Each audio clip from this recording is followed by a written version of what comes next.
Hi മക്കളെ, നമസ്കാരം. Master കീയുടെ ഓൺലൈൻ ക്ലാസ്സിലേക്ക് ഏവർക്കും സ്വാഗതം. ഞാൻ ഉബൈദ് ആദിനാട്. നമ്മൾ വരാൻ പോകുന്ന VFA എക്സാമിന് വേണ്ടിയുള്ള ഒരു പ്രിപ്പറേഷനിലാണ്. അപ്പോൾ നമ്മൾ ആ പ്രിപ്പറേഷൻ്റെ ഭാഗമായിട്ട് സമീപകാലത്തിൽ നടന്നിട്ടുള്ള VFAയുടെ വില്ലേജ് എക്സ്റ്റൻഷൻ ഓഫീസറുടെ പരീക്ഷയുടെ ക്വസ്റ്റ്യൻസ് ആണ് നമ്മൾ ഇതിൽ ഡിസ്കസ് ചെയ്യുന്നത്. അതിൽ മാത്സ് ആൻഡ് മെന്റലബിലിറ്റി ക്വസ്റ്റ്യൻ 2025 NCAയിൽ ഒരു പരീക്ഷ നടന്നിട്ടുണ്ടായിരുന്നു. അതേപോലെ തന്നെ അതിന് മുമ്പ് 2017 നടന്നിട്ടുണ്ട്. നമുക്ക് അതിലേക്ക് കുറെ ക്വസ്റ്റ്യൻസ് ആയിരിക്കും നമ്മൾ ചെയ്യുന്നത്. വളരെ എളുപ്പത്തിൽ എങ്ങനെ ഇത് എളുപ്പത്തിൽ ചെയ്യാമെന്നുള്ള കാര്യങ്ങളാണ് നമ്മൾ ഇതിനകത്ത് ഡിസ്കസ് ചെയ്യുന്നത്. ഓക്കെ, അപ്പോൾ നമുക്ക് നേരെ വീഡിയോയിലേക്ക് പോകാം. എല്ലാവരും പേനയും പേപ്പറും എല്ലാം എടുത്ത് റെഡി ആയിരുന്നു. ഓക്കെ, സെറ്റ് ചെയ്യാൻ പോകും നമ്മൾ. ഓക്കെ, നമ്മുടെ ക്വസ്റ്റ്യൻ നോക്കിയേ. ഓക്കെ, ഒരു ത്രികോണത്തിലെ കോണുകൾ 5:3:4 എന്ന അംശബന്ധത്തിലാണ്. ത്രികോണത്തിലെ ചെറിയ കോണത്താണ്. ത്രികോണത്തിലെ ചെറിയ കോൺ, ഇതാണ് ക്വസ്റ്റ്യൻ ചോദിച്ചിരിക്കുന്നത്. ക്ലിയർ ആണല്ലോ?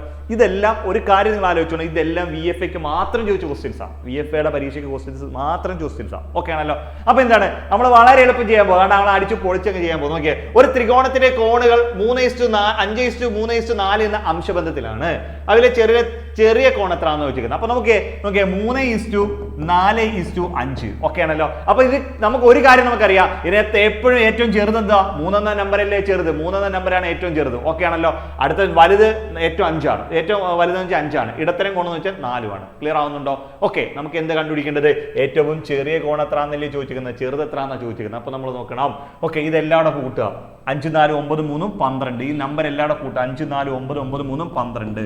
ഈ 12-നകത്ത് 3 ആയിരിക്കും ഏറ്റവും ചെറുത്. 12-ൽ 3 എന്ന് വരുന്നതായിരിക്കും ഏറ്റവും ചെറുത്. 12-ൽ 4 ഇടത്തരം കോണായിരിക്കും. 12-ൽ 5 ഏറ്റവും വലുതായിരിക്കും. ക്ലിയർ ആവുന്നുണ്ടല്ലോ? അപ്പൊ എല്ലാവരുടെ കൂടുമ്പോൾ 12 കിട്ടി. അതിൽ 3 എടുക്കുന്നതായിരിക്കും ഏറ്റവും ചെറുത്. ഏറ്റവും ഇടത്തരം കോണെന്ന് വെച്ചാൽ 12-ൽ 4 എടുക്കുന്നതായിരിക്കും. 12-ൽ 5 എടുക്കുന്നതായിരിക്കും ഏറ്റവും വലിയ കോണെന്ന് പറയുന്നത്. ക്ലിയർ ആവുന്നുണ്ടോ? നമുക്ക് ചെറുത് മതി. ഇനി നിങ്ങൾക്ക് എല്ലാവർക്കും അറിയാവുന്ന ഒരു കാര്യമാണ്. എന്താ? ഒരു ത്രികോണത്തിന്റെ കോണുകളുടെ തുക എന്ന് പറയുന്നത് 180 180 ഡിഗ്രിയാണ്. ക്ലിയർ ആണല്ലോ? Sum of the angle of any triangle equal to 180. മനസ്സിലായല്ലോ? ഏത് ത്രികോണത്തിന്റെ കോണുകളുടെ തുക എന്ന് പറയുന്നതാണ് 180 180 ഡിഗ്രി ആണല്ലോ. നമ്മൾ എന്ത് ചെയ്യണം? അതിനെ ഒരു ഇൻറ്റു 180 ഉണ്ടെങ്കിൽ ഇൻറ്റു ചെയ്താൽ മതി. വേറെ കാര്യമൊന്നുമില്ല, വളരെ സിമ്പിൾ ആണ്. ഓക്കെ ആണല്ലോ?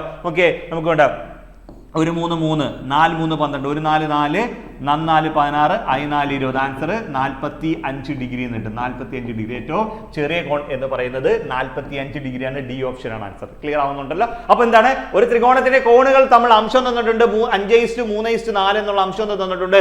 ഓക്കെ, അതിൽ ഏറ്റവും ചെറിയ കോൺ എത്രയാണെന്ന് ചോദിക്കുമ്പോൾ നമ്മൾ എന്തുണ്ട്? ഈ 5 3 കൂടുമ്പോൾ 8 8 4 കൂടെ കൂടുമ്പോൾ 12. ഓക്കെ ആണല്ലോ? 3:5:4 അല്ലെ 3:4:5 എങ്ങനെയായാലും കുഴപ്പമൊന്നുമില്ല, എഴുതും. അപ്പൊ ഏറ്റവും ചെറുതെന്ന് പറഞ്ഞാൽ 3 നമ്പറാണ്. അപ്പോൾ 12-ൽ 3 ആണ് ഏറ്റവും ചെറുത്. ഏറ്റവും വലുതെന്ന് പറഞ്ഞാൽ 5 ആണ്. 12-ൽ 5 ആണ് ഏറ്റവും വലുത്. ഇടത്തരം കോൺ എത്ര വെച്ചാൽ 12-ൽ 4 ആണ് ഓരോ കോണുകളും. ഓക്കെ, അപ്പൊ ഏറ്റവും ചെറിയ കോൺ 45 ഡിഗ്രിയാണ്. സിമ്പിൾ അല്ലേ? ഓക്കെ, നമുക്ക് അടുത്ത ക്വസ്റ്റ്യനിലേക്ക് പോവാം. Okay, Z equal to x plus y. Z equal to x plus y. Clear ആവുന്നുണ്ടല്ലോ? ഇസഡിന്റെ വാല്യൂ എന്ന് പറയുന്നത് x plus y ആണ്. ഓക്കെ ആണ്? Z equal to x plus y. ഇനി എന്താ പറയുന്നത്? x equal to xന്റെ വാല്യൂ എന്ന് പറയുന്നത് -10 ആണ്. xന്റെ വാല്യൂ -10 ആണ്. ഓക്കെ, y-യുടെ വാല്യൂ എന്ന് പറയുന്നത് y-യുടെ വാല്യൂ എന്ന് പറഞ്ഞാൽ 3 ആണ്. ഓക്കെ, ഇസഡിന്റെ വാല്യൂ എന്ന് വെച്ചാൽ x plus 10 x plus y എന്നാണ്. അതേപോലെ തന്നെ xന്റെ വാല്യൂ അവർ തന്നിട്ടുണ്ട് -10, y-യുടെ വാല്യൂ അവർ തന്നിട്ടുണ്ട് 3 എന്നിട്ടുണ്ട്. നമുക്ക് ഇസഡിന്റെ വാല്യൂ എത്ര എന്നാണ് കണ്ടുപിടിക്കേണ്ടതാണ്. ഇസഡിന്റെ വാല്യൂ ആണ് കണ്ടുപിടിക്കേണ്ടത്. ഇസഡിന്റെ വാല്യൂ കണ്ടുപിടിക്കാനാണ് ക്വസ്റ്റ്യൻ ചോദിച്ചിരിക്കുന്നത്. ക്ലിയർ ആണല്ലോ? ഇസഡ് എത്ര എന്നാണ് ക്വസ്റ്റ്യൻ ചോദിക്കുന്നത്. ഇസഡിന്റെ വാല്യൂ എത്ര എന്നാണ് ചോദിച്ചിരിക്കുന്നത്. എന്ത് ചെയ്യാൻ എളുപ്പം? ഒന്നുമില്ല, equation ഇട്ടെടുക്കുക. x = x plus y എന്ന് കൊടുക്കുക. എക്സിന്റെ വില നമുക്ക് ഓൾറെഡി അറിയാം, ആ ക്വസ്റ്റ്യൻ തന്നിട്ടുണ്ട്. എത്ര? അപ്പൊ -10 കൊടുക്കാം. പ്ലസ് y-യുടെ വാല്യൂ നമുക്കറിയാം എത്ര? 3, അതും കൊടുക്കുക. 3 കൊടുക്കുക. ഓക്കെ ആണല്ലോ? ഇത് ചെയ്യുന്നതാണ് ഇസഡിന്റെ വാല്യൂ എന്ന് പറയുന്നത്. ഒരു പ്ലസ് സംഖ്യയും ഒരു മൈനസ് സംഖ്യയും തമ്മിൽ കൂട്ടാനോ കുറയ്ക്കാനോ വന്നാൽ വലുതിൽ നിന്ന് ചെറുത് കുറച്ച് വലുതിന്റെ ചിഹ്നം കൊടുക്കണം. ഒരു പ്ലസ് സംഖ്യ ഒരു മൈനസ് സംഖ്യ തമ്മിൽ കൂട്ടാനോ കുറയ്ക്കാനോ വന്നാൽ എന്ത് ചെയ്യണം മക്കളെ? വലുതിൽ നിന്ന് ചെറുത് കുറച്ച് വലുതങ്ങ് കുറച്ചാൽ വലുതിന് ചിഹ്നവും കൊടുത്താൽ പോരായോ? ഓക്കെ, ഇവിടെ വലുത് എത്ര? 10, ചെറുത് എത്ര? 3. 10-ന്ന് 3 കുറയ്ക്കുമ്പോൾ നമുക്ക് എത്ര കിട്ടും? 7 കിട്ടും. വലിയ നമ്പർ 10 ആണ്. 10ന്റെ സൈൻ എന്ന് വെച്ചാൽ മൈനസ് ആണ്. -7 ആണ് ഇതിന്റെ ആൻസർ. ഇസഡിന്റെ ആൻസർ എന്ന് പറയുന്നത്, ഇസഡിന്റെ വാല്യൂ എന്ന് പറയുന്നത് -7 ആണ്. ബി ഓപ്ഷൻ ആണ് നമ്മുടെ ആൻസർ. ക്ലിയർ ആവുന്നുണ്ടോ? ക്ലിയർ ആണോ? ഇതൊക്കെ ചെയ്യാൻ വളരെ സിമ്പിൾ അല്ലേ? ഓക്കെ, യെസ്, നമ്മൾ ഫുൾ മാർക്കും സ്കോർ ചെയ്യും. ഫുൾ മാർക്കും സ്കോർ ചെയ്യാൻ പറ്റും. വളരെ എളുപ്പമാണ് VFAയുടെ മാത്സ് എന്ന് പറയുന്നത്. ഓക്കെ, നമുക്ക് നെക്സ്റ്റ് ക്വസ്റ്റ്യനിലേക്ക് പോവാം. കൂട്ടത്തിൽ പെടാത്തത് ഏതാന്ന് വെച്ച് കഴിഞ്ഞാൽ നോക്കേ 12, 48,24,16 ഇതിൽ കൂട്ടത്തിൽ പെടാത്തതാന്ന് വെച്ച് കഴിഞ്ഞാൽ ആൻസർ 16 ഓക്കെ 16. അപ്പോൾ എന്താണ് ഒരെണ്ണം കൂട്ടത്തിൽ പെടാത്ത ഏതാണെന്ന് നമ്മൾ ചോദിച്ചാൽ ബാക്കിയുള്ളതിന് എന്തെങ്കിലും ഒരു ബന്ധം ഉണ്ടായിരിക്കണം. ബന്ധമുള്ളത് എല്ലാവരും ഒരു കൂട്ടമാണ്. ആ ബന്ധത്തിൽ നിന്ന് പുറത്തു പോകുന്നതിനെയാണ് നമ്മൾ കൂട്ടത്തിൽ പെടാത്തവനായിട്ട് കൂട്ടുന്നത്. ഓക്കെ, നമുക്ക് നോക്കാം. 12ന്റെ മൾട്ടിപ്പിൾ ആണ് 12. 12 ഗുണം 1 12. ഇത് 12ന്റെ മൾട്ടിപ്പിളാ. 12 ഗുണം 3 ആണ്. 12 ഗുണം 4 ആണ് 48. 12 ഗുണം 4 48. 12 ഗുണം 2 24. 12 ഗുണം 2 24. അപ്പൊ എന്താണ് ഈ തന്നെ 12 ആയാലും 48 ആയാലും 24 ആയാലും എല്ലാം 12ന്റെ മൾട്ടിപ്പിൾ തന്നെയാണ്. 16 എന്ന് പറയുന്നത് 12ന്റെ മൾട്ടിപ്പിൾ അല്ല. ഒരു 12 12 2 12 24. അപ്പോൾ ഇവനെ എല്ലാം ഒറ്റ കൂട്ടത്തിൽ പെടുത്താം. മൾട്ടിപ്പിൾസ് എന്ന് പറയുന്ന 12 12ന്റെ മൾട്ടിപ്പിൾ എന്ന് പറയുന്ന കൂട്ടത്തിൽ പെടാം. അത് പക്ഷേ 16 അതിന്റെ കൂട്ടത്തിൽ നിന്ന് ഔട്ടാണ്. അവനാണ് ഒറ്റയാൻ. ക്ലിയർ ആവുന്നുണ്ടല്ലോ? അപ്പോൾ നമ്മൾ നോക്കേണ്ടത് എല്ലാവർക്കും ഒറ്റയാനെന്ന് പറയുമ്പോൾ ബാക്കിയുള്ളവർക്ക് എല്ലാവർക്കും കോമൺ ആയിട്ട് എന്തെങ്കിലും ഒരു സ്വഭാവം ഉണ്ടായിരിക്കണം. ബാക്കി അതിനകത്ത് പെടാത്ത ഒരുത്തിനാണ് നമ്മൾ ഒറ്റയാനായിട്ട് കൊടുക്കുന്നത്. മനസ്സിലാവുന്നുണ്ടല്ലോ? അല്ലാതെ ഒരാളെ അങ്ങ് ഒറ്റയാനായിട്ട് അങ്ങനെ പറയാൻ പറ്റത്തില്ല. ഒരാൾക്ക് ഒരു പ്രത്യേകത ഉണ്ട്, അതുകൊണ്ട് അവൻ ഒറ്റയാൻ അങ്ങനെ പറയില്ല. ബാക്കിയുള്ളവരിൽ നിന്ന് എന്താണ് വ്യത്യസ്തൻ, അതാണ് നമ്മളിവിടെ ഒറ്റയാനായിട്ട് കാണുന്നത്. ക്ലിയർ ആവുന്നുണ്ടല്ലോ? ഓക്കെ, നമുക്ക് നേരെ അടുത്ത ക്വസ്റ്റ്യനിലേക്ക് പോവാം. അടുത്ത ക്വസ്റ്റ്യൻ നോക്കിയേ. 6ന്റെ ആദ്യത്തെ 6 ഗുണിതങ്ങളുടെ മാധ്യം എത്രയാണ്? 6ന്റെ ആദ്യത്തെ 6 ഗുണിതങ്ങളുടെ മാധ്യം എത്രയാണ്?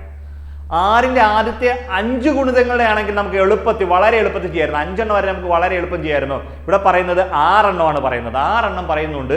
സിമ്പിളാണ്, കാര്യമൊന്നുമില്ല. 6ന്റെ ആദ്യത്തെ 6 ഗുണിതങ്ങൾ അവയുടെ മാധ്യം എത്രയാണെന്ന് വെച്ചാൽ, മാധ്യം എന്ന് വെച്ചാൽ ശരാശരിയാണ്. ശരാശരി, മാധ്യം, മധ്യമം, മഹിതം, മീൻ, മീഡിയൻ, മോഡ്. മനസ്സിലായല്ലോ? ഇവിടെ മീൻ എന്ന് ഉദ്ദേശിക്കുന്ന ശരാശരി അല്ലെങ്കിൽ ആവറേജിനെ കുറിച്ചാണ് ചോദിച്ചിരിക്കുന്നത്. ഓക്കെ, നമുക്ക് നോക്കാം. ആവറേജ് ആണ്. 6ന്റെ ആദ്യത്തെ 6 ഗുണിതങ്ങൾ ഇല്ലയോ? ഓക്കെ, ആദ്യത്തെ 6 ഗുണിതം വെച്ചാൽ 6 വരും, 12 വരും, 18 വരും, 24 വരും, 30 വരും, 36 വരും അല്ലേ? 36 ഇന്നലെ 6 1 2 3 4 5 6. Okay, yes. ആദ്യത്തെ 6 ഗുണിതങ്ങൾ. അപ്പൊ എത്ര? 6 12 18 24 30 36. ഇതാണ് ആദ്യത്തെ 6 ഗുണിതങ്ങൾ. ഇവയുടെ ശരാശരി നമ്മളോട് ചോദിച്ചാൽ നമ്മൾ എന്ത് ചെയ്യണം? ഇത് എല്ലാവരും അങ്ങ് കൂട്ടിയിട്ട് എണ്ണം കൊണ്ട് ഹരിക്കും. എല്ലാവരും കൂട്ടിയിട്ട് എന്ത് ചെയ്യും? എണ്ണം കൊണ്ട് ഹരിക്കും. എല്ലാവരും കൂട്ടുമ്പോൾ 6 12 18 24 30 36 എല്ലാവരും കൂട്ടിയിട്ട് എണ്ണം എത്ര ഉണ്ട്? 1 2 3 4 5 6 അതുകൊണ്ട് ഹരിക്കുമ്പോഴാണ് നമുക്ക് ശരാശരി കിട്ടുന്നത്. ഇതാണ് നമ്മൾ നോർമൽ കേസ് കിട്ടുന്നത്, അല്ലെങ്കിൽ മീൻ, മാധ്യം എന്ന് പറയുന്നത് കിട്ടുന്നത്. നമുക്കിവിടെ എന്ത് ചെയ്യണം? ഒറ്റ സംഖ്യ ആണെങ്കിൽ സംഖ്യകളുടെ എണ്ണം ഒറ്റ സംഖ്യ ആണ്. കണ്ട, ഇവിടെ 6 12 18 24 30 36 ഇല്ല. ആദ്യത്തെ 5 എണ്ണം എന്നാണ് പറയുന്നത്. 5 എണ്ണം എന്ന് പറയുന്നെങ്കിൽ നമുക്ക് എന്താ 36 ഇല്ല എന്ന് വിചാരിച്ചോ. എങ്കിൽ എവിടെ ശരാശരി നടുക്കത്തെ സംഖ്യയായ 18 ആയിരിക്കും. 18 നടുക്കുന്ന സംഖ്യ. കാര്യം ഇവിടുത്തെ എല്ലാം വ്യത്യാസം, കോമൺ ഡിഫറൻസ്. 6 വീതം കൂടിക്കൂടിയ 6ന്റെ മൾട്ടിപ്പിളിന്റെ പ്രത്യേകം എന്താ? എല്ലാ 6 വീതം കൂടിക്കൂടിയാണ് പോകുന്നത്. അതാണ്. മനസ്സിലാവുന്നുണ്ടല്ലോ? തുടർച്ചയായിട്ടുള്ള ആകുമ്പോൾ നടുക്കത്തെ സംഖ്യ നമുക്ക് എന്താണ് എടുക്കുക? ശരാശരി എടുക്കുക. ഇവിടെ അങ്ങനെ ഒരെണ്ണം നടുക്കെടുക്കാൻ പറ്റത്തില്ല. അപ്പൊ എന്ത് ചെയ്യണം? ഈ നടുക്ക് 2 എണ്ണം വരും. ഇത് രണ്ടുകൂടെ കൂട്ടിയിട്ട് പകുതി ഇങ്ങ് എടുത്താൽ മതി. ഇത് രണ്ടുകൂടെ കൂട്ടിയിട്ട് പകുതി എഴുതും. അപ്പം 18 + 24 കൂട്ടിയിട്ട് പകുതി എടുക്കുന്നതായിരിക്കും ഇവിടെ ശരാശരി എന്ന് പറയുന്നത്. അപ്പോൾ എൻ്റെ 37 42 ഓക്കെ ആണല്ലോ. 42/2 സമയത്തിട്ടോ 21. ഇതിന്റെ ശരാശരി എന്ന് പറയുന്നത് 21 ആണ്. ഓപ്ഷനകത്ത് ഈ ആൻസർ ഇല്ല. ഓപ്ഷനകത്ത് 21 എന്ന് പറയുന്ന ആൻസർ ഇല്ല. BSc ചോദിച്ച ക്വസ്റ്റ്യൻ ആണ്.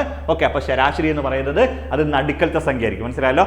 6ന്റെ ആദ്യത്തെ 6 ഗുണിതങ്ങളുടെ ശരാശരി എന്ന് പറയുമ്പോൾ എപ്പോഴും അവിടുത്തെ കോമൺ ഡിഫറൻസ് ഈക്വൽ ആയതുകൊണ്ട് നടുക്കലത്തെ സംഖ്യ എപ്പോഴും ശരാശരി വരും. ഇവിടെ 5 എണ്ണം ആണെങ്കിൽ നടുക്കൊരെണ്ണം വരും, 3 എണ്ണം ആണെങ്കിൽ നടുക്കൊരെണ്ണം വരും, 7 എണ്ണം ആണെങ്കിൽ നടുക്കൊരെണ്ണം വരും, 9 എണ്ണം ആണെങ്കിൽ നടുക്കൊരെണ്ണം വരും. പക്ഷേ ഇവിടെ എന്ന് പറയുന്നത് 6 എണ്ണം അല്ലെ 8 12 14 ഇങ്ങനെയൊക്കെ ഇരട്ട സംഖ്യകളൊക്കെ വന്നാൽ നടുക്ക് ഒരു നമ്പർ വരില്ല.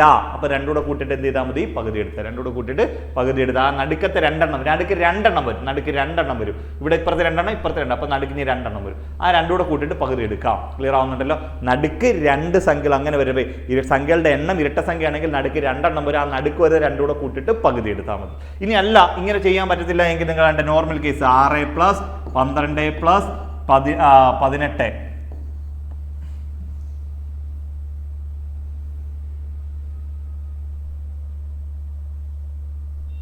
ഓക്കെ. 6 + 12 + 18 + 24 + 30 + 36 എണ്ണം കൊണ്ട് ഹരിക്കാം. 1 2 3 4 5 6 ഓക്കെ. 18 36 36 കൂടുമ്പോൾ 72 72 72 30 കൂടുമ്പോൾ 102, 102 24, 102 24 കൂടുമ്പോൾ 126, 126 ഡിവൈഡഡ് ബൈ 6, 126 ഡിവൈഡഡ് ബൈ 6 വരും. 126 6 വെച്ചിരിക്കുമ്പോൾ ഈ 6 12 1 6 6 21 കിട്ടും. ഇങ്ങനെ നമുക്ക് ചെയ്യാം. ഇങ്ങനെ ചെയ്ത് സമയം കളയണമെന്നില്ല. എല്ലാവരുടെ കൂട്ടിയിട്ട് എണ്ണം കൊണ്ട് ഹരിക്കാൻ നിങ്ങൾക്ക് ബുദ്ധിമുട്ടില്ലെങ്കിൽ എല്ലാവരുടെ കൂട്ടിയിട്ട് എണ്ണം കൊണ്ട് ഹരിച്ചോ, ഒരു കുഴപ്പമില്ല. ആൻസർ 21 എന്നുള്ള ഉത്തരം കിട്ടും. ഇല്ല എങ്കിൽ നടുക്കത്തെ 2 എണ്ണം കൂട്ടി പകുതി എടുത്താൽ മതി. ഇതായിരിക്കും ശരാശരി. ഇവിടെ ഓപ്ഷനകത്ത് ഇതില്ല. നമ്മുടെ ആൻസർ എന്ന് വെച്ചാൽ ഈ ഞാൻ 24 തിരുത്തി 21 ആക്കുക. എങ്ങനെ കൊടുക്കുകയാണെങ്കിൽ എൻ്റെ ആൻസർ എത്ര എടുക്കാം? നമുക്ക് 21 എന്നുള്ള ആൻസർ കൊടുക്കാം. ഇതാണ് എൻ്റെ ആൻസർ എന്ന് പറയുന്നത്. ക്വസ്റ്റ്യൻ ഇത് PSC ക്വസ്റ്റ്യൻ ഓപ്ഷനകത്ത് ആൻസർ ഇല്ലാത്തതുകൊണ്ട് ക്യാൻസൽ ചെയ്തായിരുന്നു. ഓക്കെ, അതിന്റെ അടുത്ത പരീക്ഷയ്ക്ക് 21 ഉണ്ടെങ്കിൽ ആൻസർ വരും. ഓക്കെ ആണല്ലോ. നമ്മളപ്പോൾ ചോദിച്ച ചോദ്യമാണ് അത്. ഇത് VFAയുടെ ക്വസ്റ്റ്യൻ മാത്രമാണ് നമ്മൾ ചെയ്യുന്നത്. ഓക്കെ ആണല്ലോ. ഓക്കെ, നമുക്ക് നേരെ അടുത്ത ക്വസ്റ്റ്യനിലേക്ക് അങ്ങ് പോകാം.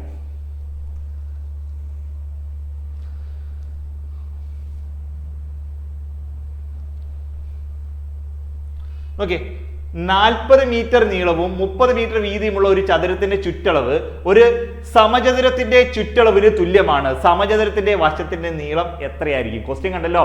40 മീറ്റർ നീളവും 30 മീറ്റർ വീതിയുമുള്ള ഒരു ചതുരത്തിന്റെ ചുറ്റളവ് ഒരു സമചതുരത്തിന്റെ ചുറ്റളവിന് തുല്യമാണ് എങ്കിൽ സമചതുരത്തിന്റെ ഒരു വശത്തിന്റെ നീളം എത്ര? വളരെ സിമ്പിളാ. ചതുരത്തിന്റെ നീളം ഓൾറെഡി പറയുന്നുണ്ട്. ക്വസ്റ്റ്യൻ നീളം എന്ന് പറയുന്നത് 40 മീറ്റർ. ഓക്കെ, വീതി എന്ന് പറയുന്നത് എത്രയാണ്? 30 മീറ്റർ. ഓക്കെ ആണല്ലോ. എങ്കിൽ അതിന്റെ ചുറ്റളവ് കണ്ടുപിടിക്കുക. ചതുരത്തിന്റെ നീളം 40 മീറ്റർ, വീതി 30 മീറ്റർ ആണെങ്കിൽ അതിന്റെ ചുറ്റളവ് കണ്ടുപിടിക്കുക. ചതുരത്തിന്റെ ചുറ്റളവ് കണ്ടുപിടിക്കുക. ലൊക്കേഷൻ നമുക്കറിയാം. Perimeter 2 × L + B. 2 × L + B. 2 × L + B. ഈ 2 × L + B എന്ന് പറയുന്നതാണ് എത്ര? ഈ 2 × L + B നമുക്ക് ആദ്യം കണ്ടുപിടിക്കാം. അപ്പൊ നോക്കാം. 2 × Lന്റെ വാല്യൂ എത്ര? 40 പ്ലസ് ബിയുടെ വാല്യൂ എത്ര? 30. ഓക്കെ, അല്ലെങ്കിൽ രണ്ടുകൂടെ കൂട്ടിയിട്ട് ഇരട്ടി എടുക്കുക. 2 വാല്യൂടെ കൂട്ടിയിട്ട് ഇരട്ടി എടുക്കുക. അതാണ് എന്റെ ചുറ്റളവ്. ഓക്കെ ആണല്ലോ.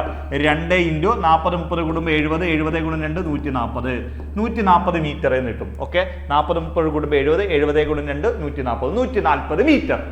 ഇതാണ് നമ്മുടെ ചതുരത്തിന്റെ ചുറ്റളവ്. ഇതേ ചുറ്റളവുള്ള ഒരു സമചതുരത്തിന്റെ വശത്തിന്റെ നീളം എത്രയാണ്? മനസ്സിലായല്ലോ. അപ്പോൾ ചതുരത്തിന്റെ ചുറ്റളവും സമചതുരത്തിന്റെ ചുറ്റളവും തുല്യമാണെന്ന് ക്വസ്റ്റ്യനിൽ പറയുവാണ്. അപ്പോൾ ചതുരത്തിന്റെ ചുറ്റളവ് സമചതുരത്തിന്റെ ചുറ്റളവും തുല്യമാകുമ്പോൾ സമചതുരത്തിന്റെ ചുറ്റളവ് അല്ലെങ്കിൽ സ്ക്വയറിന്റെ പെരിമീറ്റർ കണ്ടുപിടിക്കാനുള്ള ഇക്വേഷൻ എന്ന് വെച്ചാൽ 4a. സമചതുരത്തിന്റെ ചുറ്റളവ് കണ്ടുപിടിക്കാനുള്ള ഇക്വേഷൻ 4a ആണ്. ഈ 4a എന്ന് പറയുന്നതാണ് 140 മീറ്റർ. 4a 4a = 140. ഓക്കെ ആണല്ലോ. അതിൽ നമുക്ക് എന്ത് കണ്ടുപിടിക്കാം? എ കണ്ടുപിടിക്കാം. A = 140 divided by 4. 140 divided by 4. Okay, വെട്ടും വന്നിട്ട് 3 4 12 I 4 20 35 എന്നിട്ട് 35 മീറ്റർ എന്ന് കിട്ടും. എത്ര കിട്ടുമോ? 35 മീറ്റർ എന്ന് പറയുന്നതാണ് എ ഓപ്ഷൻ ആണ് നമ്മുടെ സമചതുരത്തിന്റെ വശത്തിന്റെ നീളം എന്ന് പറയുന്നത്. ഓക്കെ ആണല്ലോ. ഓക്കെ, അപ്പൊ എന്താണ്? ഒരു സമചതുരത്തിന്റെ നീളം 40 മീറ്ററും വീതി 30 മീറ്ററുമാണ്. അവയുടെ ചുറ്റളവ് എന്ന് പറയുന്നത് കണ്ടുപിടിക്കാൻ 2 × L + B. 2 × 40 + 30 70. 70 × 2 140. ഈ 140 ഇതേ ചുറ്റളവുള്ള സമയത്തിന്റെ ചുറ്റളവ് കണ്ടുപിടിക്കൽ 4a. 4a എന്ന് പറയുന്നത് 140. അപ്പൊ എയുടെ വാല്യൂ 140/4 = 35 മീറ്റർ എന്ന് കിട്ടും. ഇത്രയേ ഉള്ളൂ. മനസ്സിലായോ? വളരെ സിമ്പിൾ ആണ്. ഓക്കെ, നമുക്ക് അടുത്ത ക്വസ്റ്റ്യനിലേക്ക് പോയാലോ.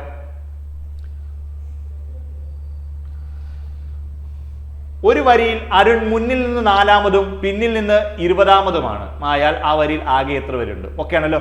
ഒരു വരിയിൽ അരുൺ മുന്നിൽ നിന്ന് എത്രാമതാ? ഒരു വരിയിൽ അരുൺ മുന്നിൽ നിന്ന് 4-മതും ഓക്കെ ആണല്ലോ. പിന്നെന്താ പറയുന്നത്? പിന്നിൽ നിന്ന് 20-മതുമാണ്. എങ്കിൽ ആ വരിയിൽ ആകെ എത്ര പേരുണ്ട്? ഇതാണ് ക്വസ്റ്റ്യൻ ചോദിക്കുന്നത്. അപ്പൊ മുന്നിൽ നിന്ന് ഞാനാണ് അരുൺ എന്ന് വിചാരിച്ചോ. മുന്നിൽ നിന്നാണ്. എന്റെ എളുപ്പമാർഗ്ഗം ഞാൻ പറഞ്ഞുതരാം. അത് പോട്ടെ, അത് എളുപ്പത്തിൽ നമ്മൾ ചെയ്യുന്ന ഒരു ക്വസ്റ്റ്യൻ ഞാൻ കാര്യം പറഞ്ഞുതരാം. ഞാനാണ് അരുൺ. എന്റെ മുന്നിൽ നിന്ന് 4-മതാണ് അരുണായ ഞാൻ. മുന്നിൽ നിന്ന് 4-മതാണെങ്കിൽ എന്റെ മുന്നിൽ എത്ര പേര് കാണും? എന്റെ മുന്നിൽ 3 പേര് കാണും. ഇത് വേറെ എളുപ്പമാർഗ്ഗം ഉണ്ട്, അതേ പറഞ്ഞുതരാം. 4-മതാണെങ്കിൽ എന്റെ മുന്നിൽ 3 പേരാണ്. 3 പേരും കഴിഞ്ഞാൽ 4-മതായ അരുൺ ഞാൻ നിൽക്കുന്നത്. പിന്നിൽ നിന്ന് എന്റെ സ്ഥാനം 20-മത്. പിന്നിൽ നിന്ന് ഞാൻ 20-ആണെങ്കിൽ എന്റെ പിന്നിൽ എത്ര പേര് കാണുള്ളൂ? 19 പേര് കാണത്തില്ലൂടെ. എന്റെ പിന്നിൽ 19 പേരാണ്. 20 അവിടുന്ന് എണ്ണി 1 2 3 പറഞ്ഞ് ഞാൻ 20-ാമത് എണ്ണെങ്കിൽ എന്റെ പിന്നിൽ 19 പേര് കാണും. ഓക്കെ ആണല്ലോ. ഓക്കെ, അപ്പൊ എന്റെ മുന്നിൽ 3 പേരുണ്ട്, പിന്നിൽ 19 പേരുണ്ട്. ഓക്കെ ആണല്ലോ. അരുണായ ഞാനും ആ വരിയിലുള്ള ആളല്ലയോ? ഇതെല്ലാം കൂട്ടിയാൽ മതി. ഇതെല്ലാം കൂട്ടുന്നതായിരിക്കും എന്റെ ആൻസർ എന്ന് പറയുന്നത്. ഇങ്ങനെ ചെയ്യണമെന്നില്ല, ഇതിന് വേറെ ഇത് എളുപ്പമാർഗ്ഗമുണ്ട്. ഓക്കെ, അപ്പൊ എന്താണ്? അതുകൊണ്ട് 19 1 20 20 + 3 21. ആ വരിയിൽ ആകെ എത്ര പേരുണ്ടെന്ന് വെച്ചാൽ 23 പേരാണുള്ളത്. 23 പേര്. ക്ലിയർ ആവുന്നുണ്ടല്ലോ? ഓക്കെ, ഇനി പരീക്ഷാ ഹാളിൽ ഇപ്പോൾ ഇങ്ങനെ ഒന്നും ചെയ്യാൻ നിൽക്കണ്ട. നിങ്ങളൊരു കാര്യം ഇരിക്കുക, അരുൺ മുന്നിൽ നിന്ന് 4ാമത് നിൽക്കുന്ന വ്യക്തി അരുൺ, പിന്നിൽ നിന്ന് 20ാമത് നിൽക്കുന്ന വ്യക്തിയും അരുൺ തന്നെയാണ് എങ്കിൽ ആ വരിയിൽ ആകെ എത്ര പേരുണ്ട് എന്ന് ചോദിച്ചാൽ അത് രണ്ടുകൂടെ കൂട്ടുക. അവർ പറയുന്ന 2 സ്ഥാനങ്ങളോട് അങ്ങ് കൂട്ടുക. ആരാ? 4ാമത്തായ അരുണിനെയും പിന്നിൽ നിന്ന് 20ാം നിൽക്കുന്ന അരുണിനെയോട് അങ്ങ് കൂട്ടുക. മുന്നിൽ നിന്ന് 4ാമതും പിന്നിൽ നിന്ന് 20ാമതുമാണ്. ആ വരിയിൽ ആകെ എത്ര അരുൺ ഉണ്ടെന്ന് വെച്ചാൽ ഒരേ ഒരു അരുണയുള്ളത്, ഒറ്റ അരുണേ ആ വരിയിലുള്ളൂ. ഓക്കെ, 4ാമത്തെ ആളാട്ടും അരുണാണ്, 20ാമത്തെ ആളാട്ടും അരുണാണ്. പക്ഷെ നമുക്ക് 2 അരുണനെ വേണ്ട, ഒരേ ഒരു അരുണനെ മതി. ഒരു അരുണനെ നൈസായിട്ട് നമ്മൾ അങ്ങ് ഒഴിവാക്കിയേക്കും. ഒരു അരുണനെ നമ്മൾ അങ്ങ് ഒഴിവാക്കുക ചെയ്യുന്നത്. ഓക്കെ ആണല്ലോ? അപ്പോൾ ഒന്നങ്ങ് കുറച്ചാതെ, അതിൽ നിന്ന് ഒന്ന് കുറച്ചാതെ. എപ്പോൾ തേട്ടി? 24 - 1 = 23. പരീക്ഷയിൽ പോയി ഈ രീതിയിലേ നിങ്ങൾ ചെയ്യാവുള്ളൂ. ഇത് ഞാൻ നിങ്ങൾക്ക് കാര്യമൊന്ന് പറഞ്ഞ് മനസ്സിലാക്കി തന്നെന്ന് മാത്രമേ ഉള്ളൂ. അപ്പോൾ മുന്നിൽ നിന്ന് 4ാമതും പിന്നിൽ നിന്നും 20ാമത് നിൽക്കുമ്പോൾ രണ്ടും കൂടെ കൂട്ടുമ്പോൾ 24. 24-നകത്ത് അരുൺ 2 പ്രാവശ്യം റിപ്പീറ്റ് ചെയ്യപ്പെട്ട് വരുന്നുണ്ട്. അതുകൊണ്ട് ഒരു അരുണനെ നമ്മൾ അങ്ങ് ഒഴിവാക്കി കഴിഞ്ഞപ്പോൾ നമുക്ക് 23 ആൻസർ കിട്ടി. ക്ലിയർ ആവുന്നുണ്ടോ? ഓക്കെ ആണോ? ഓക്കെ, നമുക്ക് അടുത്ത ക്വസ്റ്റ്യനിലേക്ക് പോകാം. Okay, 18 - 6 divided by 3 × 4. 18 - 6 divided by 3 × 4. ഇതാണ് ക്വസ്റ്റ്യൻ. ക്ലിയർ ആവുന്നുണ്ടല്ലോ? ഓക്കെ, നമ്മളപ്പം ശ്രദ്ധിച്ചോണം. ഇതെന്ന് പറയുന്നത് ഇത് നമ്മുടെ ബോർഡ് മാസ് പ്രകാരം എന്താണ്? Bracket operation of division, multiplication, addition and subtraction. Okay ആണല്ലോ? അവന്റെ ഫ്രണ്ടിൽ ഒരു വിയുടെ വരും, വെങ്കിലും ബോർഡ് മാസ് എന്നൊക്കെയാണ് പറയുന്നത്. ഓക്കെ, അല്ലെങ്കിൽ നോക്കിയോ, വി എന്ന് പറഞ്ഞാൽ ഏതെങ്കിലും ഒരു സംഖ്യയുടെ മണ്ടയ്ക്ക് ബാർ കൊടുത്തിട്ടുണ്ട് എങ്കിൽ ആ ബാർ എവിടാണോ ബാർ കൊടുത്തേക്കുന്നത് ആ ഭാഗം വേണം ആദ്യം ചെയ്യാൻ. അതാണ് വെങ്കുലം കൊണ്ട് ഉദ്ദേശിക്കുന്നത്. ഉദാഹരണം 2 + 3 ഡിവൈഡഡ് ബൈ 5 × 7 - 4 ഇങ്ങനെ കൊടുത്തു. അതുകൊണ്ട് ഇവിടാണ് ഒരു ബാർ കൊടുക്കുന്നതെങ്കിൽ നമ്മുടെ ബോട്ട്മറാസ് പ്രകാരം ആദ്യം നമ്മളിവിടെ ഹരണമാണ് ചെയ്യുന്നത്. ഇവിടെ ഹരണത്തിന് മുന്നേ നമ്മൾ ഇതായി കൂട്ടണം. കാര്യം എന്താ? ഇവിടെ ബാർ കൊടുത്തേക്കുന്ന വേണം ആദ്യം ചെയ്യാൻ. അങ്ങനെ ഒരു ബാർ ഒന്നും ഇതിനകത്തില്ല. പിന്നെന്തുവാ? ഓഫ് പിന്നെ ബ്രാക്കറ്റ് വല്ലതും ഉണ്ട്. ഏതെങ്കിലും ബ്രാക്കറ്റ് തന്നിട്ടുണ്ടെങ്കിൽ അത് വേണം പിന്നെ അത് കഴിഞ്ഞ് ചെയ്യാൻ. വി കഴിഞ്ഞിട്ട് നേരെ ബ്രാക്കറ്റിനകത്ത് എന്തെങ്കിലും തന്നിട്ടുണ്ടെങ്കിൽ അത് വേണം ചെയ്യാൻ. ഇവിടെ ബ്രാക്കറ്റ് ഒന്നുമില്ല. പിന്നെന്താണ്? ഓഫ് എന്ന് വെച്ചാൽ ഇപ്പൊ എന്താണ്? 5/3 എന്ന് പറഞ്ഞാൽ 5ഉം 3ഉം കൂടെ തമ്മിൽ ഇൻറ്റു ചെയ്യുന്ന. ഇനി 5 × 3 എന്ന് പറഞ്ഞാലും ഇവിടെ 5 3 തമ്മിൽ ഇൻറ്റു ചെയ്യുക. 5/3 എന്ന് പറഞ്ഞാൽ 5 3 തമ്മിൽ ഇൻറ്റു ചെയ്യുക. 5 × 3 എന്ന് പറഞ്ഞാൽ 5 3 തമ്മിൽ ഇൻറ്റു ചെയ്യുക. അപ്പോൾ ശ്രദ്ധിക്കേണ്ട കാര്യം, ഓഫ് ആണ് തരുന്നതെങ്കിൽ, എന്താണ് ഓഫ് ആണ് പറയുന്നതെങ്കിൽ അത് ഹരിക്കുന്നതിന് മുന്നേ ഗുണിക്കണം, ഹരണത്തിന് മുന്നേ ഗുണിക്കണം. ഇനി ഇൻറ്റു ചിഹ്നമാണ്, സൈനാണ് തരുന്നതെങ്കിൽ ഹരണത്തിന് ശേഷം മാത്രമേ ഗുണിക്കാവുള്ളൂ. ക്ലിയർ ആവുന്നുണ്ടല്ലോ? ഇവിടെ അങ്ങനെ ഒരു ഓഫ് ഇല്ല. പിന്നെന്തുകൊണ്ട്? ഡിവിഷൻ ഉണ്ട്. നമ്മുടെ ഫസ്റ്റ് ലെവൽ എന്ന് വെച്ചാൽ ഡിവിഷൻ ആണ് കിടക്കുന്നത്.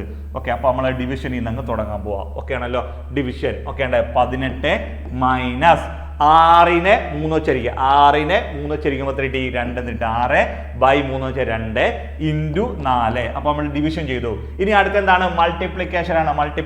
ഉണ്ട് 18 ഉണ്ട് മൈനസ് 2 × 4 8. 2 × 4 8. ക്ലിയർ ആവുന്നുണ്ടല്ലോ? അപ്പൊ 18 - 8 ഹരണം കഴിഞ്ഞു. ഇനി അടുത്ത അഡീഷൻ ഉണ്ടോ? അഡീഷൻ ഒന്നും ഇല്ല. ഓക്കെ, പിന്നെന്തുണ്ട്? സബ്സ്ട്രാക്ഷൻ ഉണ്ടോ? കുറയ്ക്കണോ? ഉണ്ട്.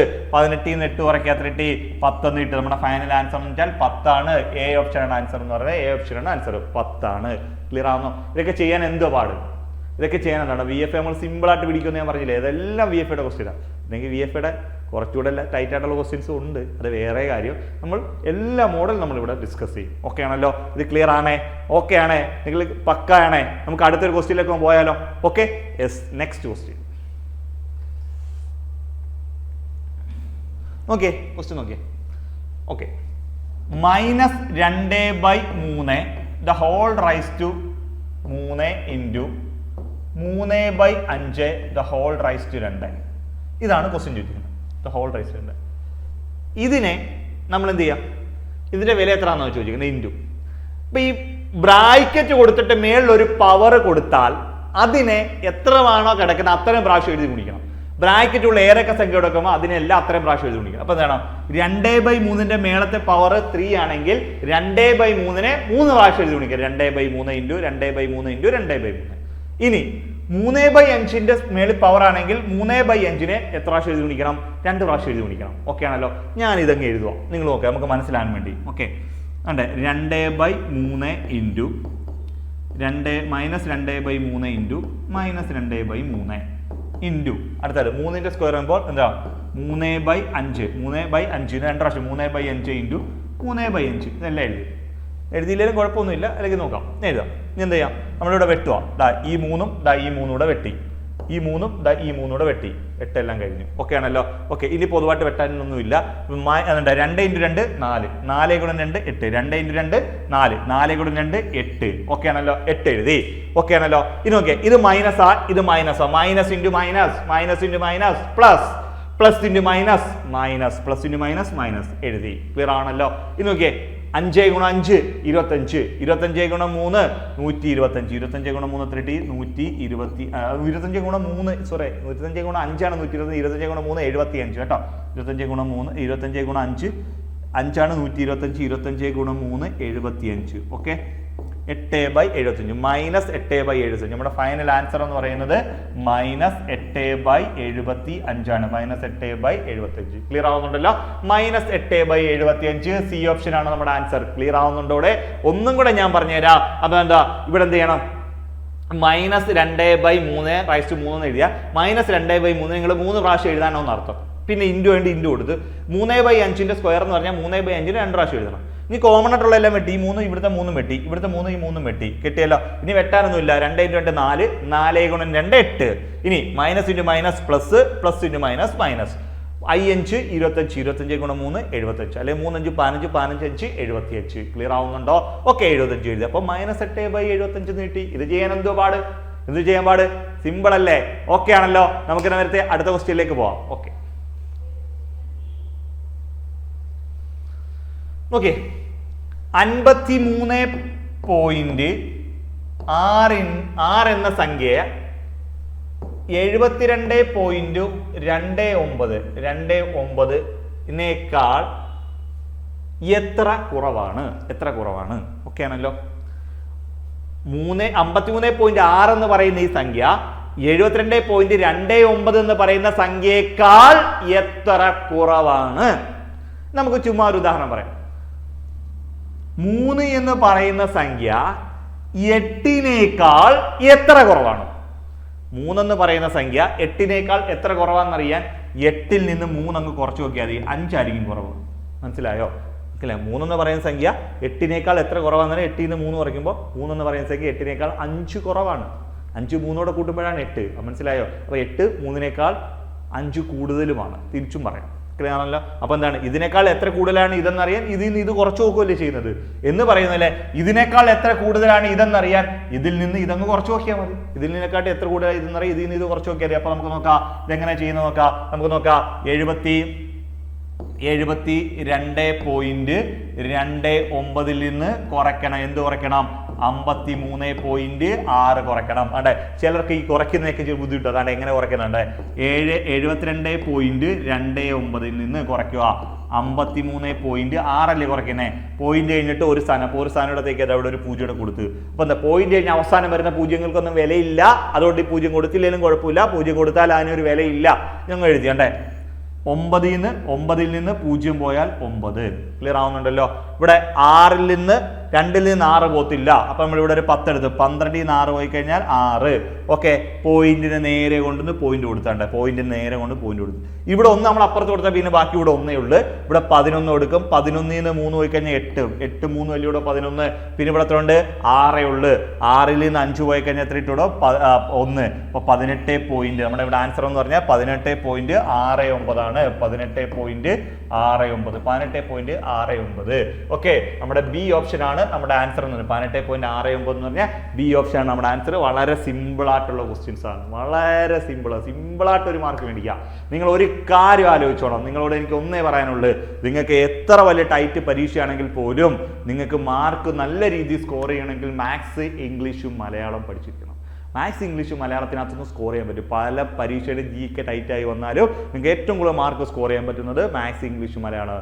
അതിൽ മാത്സിനകത്തെ മിക്ക പരീക്ഷയുടെയും ക്വസ്റ്റ്യൻ നോക്കിയാൽ അത് മിക്ക പരീക്ഷയ്ക്കും മാത്സ് വളരെ സിമ്പിളായിരിക്കും, എളുപ്പത്തിൽ സ്കോർ ചെയ്യാൻ പറ്റുന്ന രീതിയിലായിരിക്കും ക്വസ്റ്റ്യൻ ചോദിച്ചിരിക്കുന്നത്. അത് നിങ്ങൾക്ക് അറിഞ്ഞുകൂടാത്തേണ്ട വളരെ തുച്ഛമായ ട്രിക്കുകൾ മാത്രമേ ഉള്ളൂ അതിനകത്ത്. ഓക്കെ, ആ ട്രിക്കുകൾ പഠിക്കാന്നുണ്ടെങ്കിൽ നിങ്ങൾക്ക് എളുപ്പത്തിൽ നിങ്ങൾക്ക് സ്കോർ ചെയ്യാൻ പറ്റും.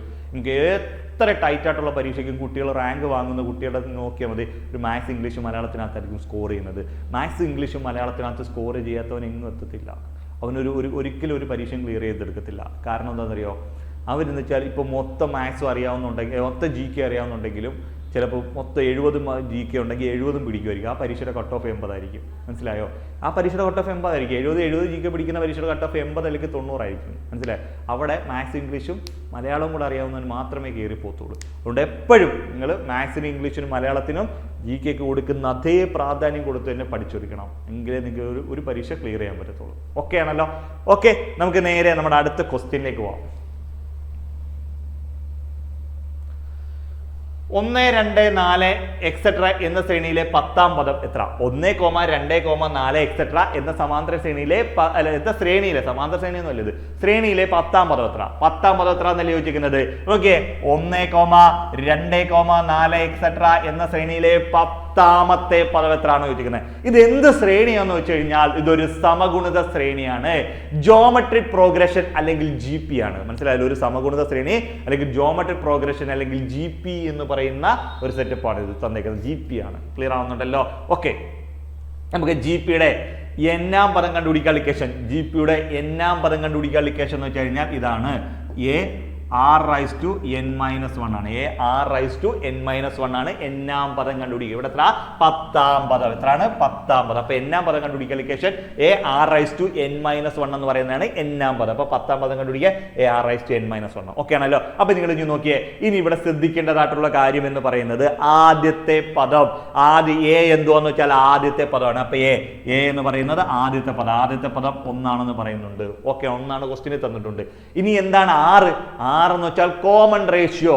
നമ്മുടെ അരിത്തമെറ്റിക് പ്രോഗ്രഷൻ AP എടുക്കുമ്പോൾ കോമൺ ഡിഫറൻസ് എന്ന് പറയും. എന്താണ് കോമൺ ഡിഫറൻസ്? എന്തുവാണ് പറ? കോമൺ ഡിഫറൻസ് വെച്ചാൽ ഒരു സംഖ്യയിൽ നിന്ന് തുടങ്ങി ഒരേ സംഖ്യ തന്നെ കൂട്ടി പോകുന്നത്. ആ കൂട്ടിപ്പോകുന്ന നമ്പറിനെയാണ് നമ്മൾ കോമൺ ഡിഫറൻസ് അല്ലെങ്കിൽ പൊതു വ്യത്യാസം എന്ന് പറയും. ഇവിടെ കോമൺ റേഷ്യോ എന്ന് പറയുമ്പോൾ ഒരു സംഖ്യയിൽ നിന്ന് തുടങ്ങി ഒരേ സംഖ്യ തന്നെ ഗുണിച്ചു പോകുന്ന ശ്രേണിയാണ്. ഒരേ സംഖ്യ തന്നെ ആയിരിക്കും ഗുണിച്ചു പോകുന്നത്. ഇതിനെയാണ് കോമൺ റേഷ്യോ അല്ലെങ്കിൽ പൊതുഗുണിതം എന്ന് പറയുന്നത്. പൊതുഗുണിതം. ക്ലിയർ ആവുന്നുണ്ടല്ലോ? അപ്പൊ ആ പൊതുഗുണിതം എങ്ങനെ കണ്ടുപിടിക്കും? കോമൺ ഡിഫറൻസ് എങ്ങനെ നമ്മൾ കണ്ടുപിടിക്കുന്നത്? പൊതുവ്യത്യാസം. ഒരു പദത്തിൽ നിന്ന് തൊട്ട് മുന്നത്തെ പദം കുറയ്ക്കുമ്പോഴാണ് നമുക്ക് പൊതുവ്യത്യാസം കിട്ടുന്നതെങ്കിൽ ഒരു പദത്തിൽ നിന്ന് ഒരു പദത്തെ തൊട്ട് മുന്നത്തെ പദം കൊണ്ട് ഹരിക്കുമ്പോഴാണ് നമുക്ക് കോമൺ റേഷ്യോ കിട്ടുന്നത്. ക്ലിയർ ആവുന്നുണ്ടല്ലോ? ഓക്കെ, ഒരു പദത്തെ അതിന് തൊട്ട് മുന്നത്തെ പദം കൊണ്ട് ഹരിക്കുമ്പോൾ നമുക്ക് കോമൺ റേഷ്യോ അല്ലെങ്കിൽ 6 കിട്ടും. നമുക്ക് അപ്പൊ 6 എന്ന് കണ്ടുപിടിക്കാം. അപ്പൊ ഒരു പദം 2 അല്ലയോ? 2നെ തൊട്ട് മുന്നത്തെ പദമായ 1 കൊണ്ട് ഹരിക്കുക. 2നെ 1 കൊണ്ട് ഹരിക്കുമ്പോൾ എത്ര കിട്ടിയിടോ? 2 കിട്ടി. ഇതാണ് കോമൺ റേഷ്യോ. അല്ലെങ്കിൽ നിങ്ങൾ നോക്കിയേ, 4നെ തൊട്ട് മുന്നത്തെ പദമായ 2 കൊണ്ട് ഹരിക്കുക. അപ്പോൾ അവിടെ 2 കിട്ടും. ഇതാണ് 2 കോമൺ റേഷ്യോ. ഓക്കെ, ഇനി എന്താണ് ഒരു ക്വസ്റ്റ്യൻ പറയുന്നുണ്ട്, n പറയുന്നുണ്ട്. n എത്രയാണ്? എന്നും പറയുന്നുണ്ട്. എന്നിന്റെ വാല്യൂ എന്ന് പറയുന്നത് എത്രാമത്തെ പദമാണ്? 10ാം പദം. അപ്പൊ എന്നിന്റെ വാല്യൂ 10 തന്നിട്ടുണ്ട്. എല്ലാം കിട്ടി. ഇനി ഒന്നുമില്ല, പുറത്തെ ഞങ്ങൾ ഇട്ട് കൊടുക്കാണ്ട്. എയുടെ വാല്യൂ 1 ഇൻറ്റു എയുടെ വാല്യൂ 1 ഇൻറ്റു 6. 6ന്റെ വാല്യൂ 2 എന്നിന്റെ വാല്യൂ നമുക്കറിയാവുന്നുണ്ട് 10. എയുടെ വാല്യൂ 1 കൊടുത്തു, എന്നിന്റെ 6ന്റെ വാല്യൂ 2 കൊടുത്തു, എന്നിന്റെ വാല്യൂ 10 കൊടുത്തു, -1. 1 ഇൻറ്റു 2 10 1 കുറയ്ക്കുക. 10 1 കുറച്ചാൽ 9 കിട്ടും. 10 1 കുറച്ചാൽ 9. ഓക്കെ ആണല്ലോ? 1 ഇൻറ്റു നോക്കിയേ, ഏത് സംഖ്യ 1 കൊണ്ട് ഗുണിച്ച ഉത്തരം ആ സംഖ്യ തന്നെയാണ്. 1 എടുത്ത് ഗുണിച്ച് പോകണമെന്നൊന്നും ഇല്ല. ഞാൻ പിന്നെ ഗുണിച്ചു പോകുന്നേ ഉള്ളൂ. 1ന് വരെ വേറെ നമ്പർ ആണെങ്കിൽ അത് ഗുണിക്കണമല്ലോ. ഓക്കെ, ഇനി നോക്കിയേ, ഇവിടെ 2/9. 2/9 എന്ന് വെച്ചാൽ 512. കാര്യം എന്താ? 2നെ 9 പ്രാവശ്യം എഴുതി ഗുണിക്കുകയാണ്. 2 ഇൻറ്റു 2 4. 4 ഗുണം 2 8. 8 ഗുണം 2 16. 16 ഗുണം 2 32. 32 ഗുണം 2 64. 64 ഗുണം 2 128. 128 ഗുണം 2 256. 256 ഗുണം 2 9 പ്രാവശ്യം. 256 ഗുണം 2 512. 512 ഗുണം വീണ്ടും 2 ഒഴിച്ചാൽ 1024. അപ്പോൾ ആണ് 2/10 എന്ന് വെച്ചാൽ 1024. വീണ്ടും 2 വെച്ച് വിളിച്ചാൽ അതിലുണ്ട് 2048. അങ്ങനെ പോകും. മനസ്സിലായല്ലോ? ഓക്കെ. അടുത്ത 4096 ഞാൻ പറഞ്ഞ് ഇങ്ങനെ അങ്ങ് പോകും. നമുക്ക് അതിൻ്റെ ഒന്നും ആവശ്യമില്ല. നമുക്ക് എത്ര 9 വരെ മതി. അല്ലെങ്കിൽ നിങ്ങൾ 2നെ 9 പ്രാവശ്യം ഇങ്ങനെ എഴുതി ഗുണിച്ച് നോക്കണം. 9 2 9 വേണ്ട. 2 × 2 3 4 5 6 7 8 9 പ്രാവശ്യം എഴുതി ഗുണിച്ചോ. 9 പ്രാവശ്യം എഴുതി ഗുണിക്കുമ്പോൾ എത്ര കിട്ടും? 512 എന്നുള്ള ഉത്തരം കിട്ടും. അപ്പോൾ എത്ര കിട്ടി? 1 × 512. 1 × 512 എന്ന് വെച്ചാൽ 512. 1നെ 512 ഗുണിച്ച് എത്ര കിട്ടുള്ളൂ? 512. എ ഓപ്ഷനാണ് നമ്മളുടെ ആൻസർ. എത്രയാണ്? A option answer. ക്ലിയർ ആവുന്നുണ്ടോ? ഇതൊക്കെ ചെയ്യാൻ എന്ത് പാടാ? വളരെ സിമ്പിളായിട്ട് നമ്മൾ ചെയ്യും. മനസ്സിലായി? നമ്മൾ ഇതേപോലെ ട്രിക്കിൽ നമ്മൾ പെട്ടെന്ന് നമ്മൾ ഫുള്ള് മാർക്ക് സ്കോർ ചെയ്യും. നിങ്ങൾ ഓക്കെ ആണല്ലോ? നോട്ട്സ് എല്ലാം എഴുതി പോകുന്നുണ്ടല്ലോ? കറക്റ്റ് ആവുന്നുണ്ടല്ലോ? നമുക്ക് നേരെ അടുത്ത ക്വസ്റ്റ്യനിലേക്ക് അങ്ങ് പോയാലോ? Okay, yes.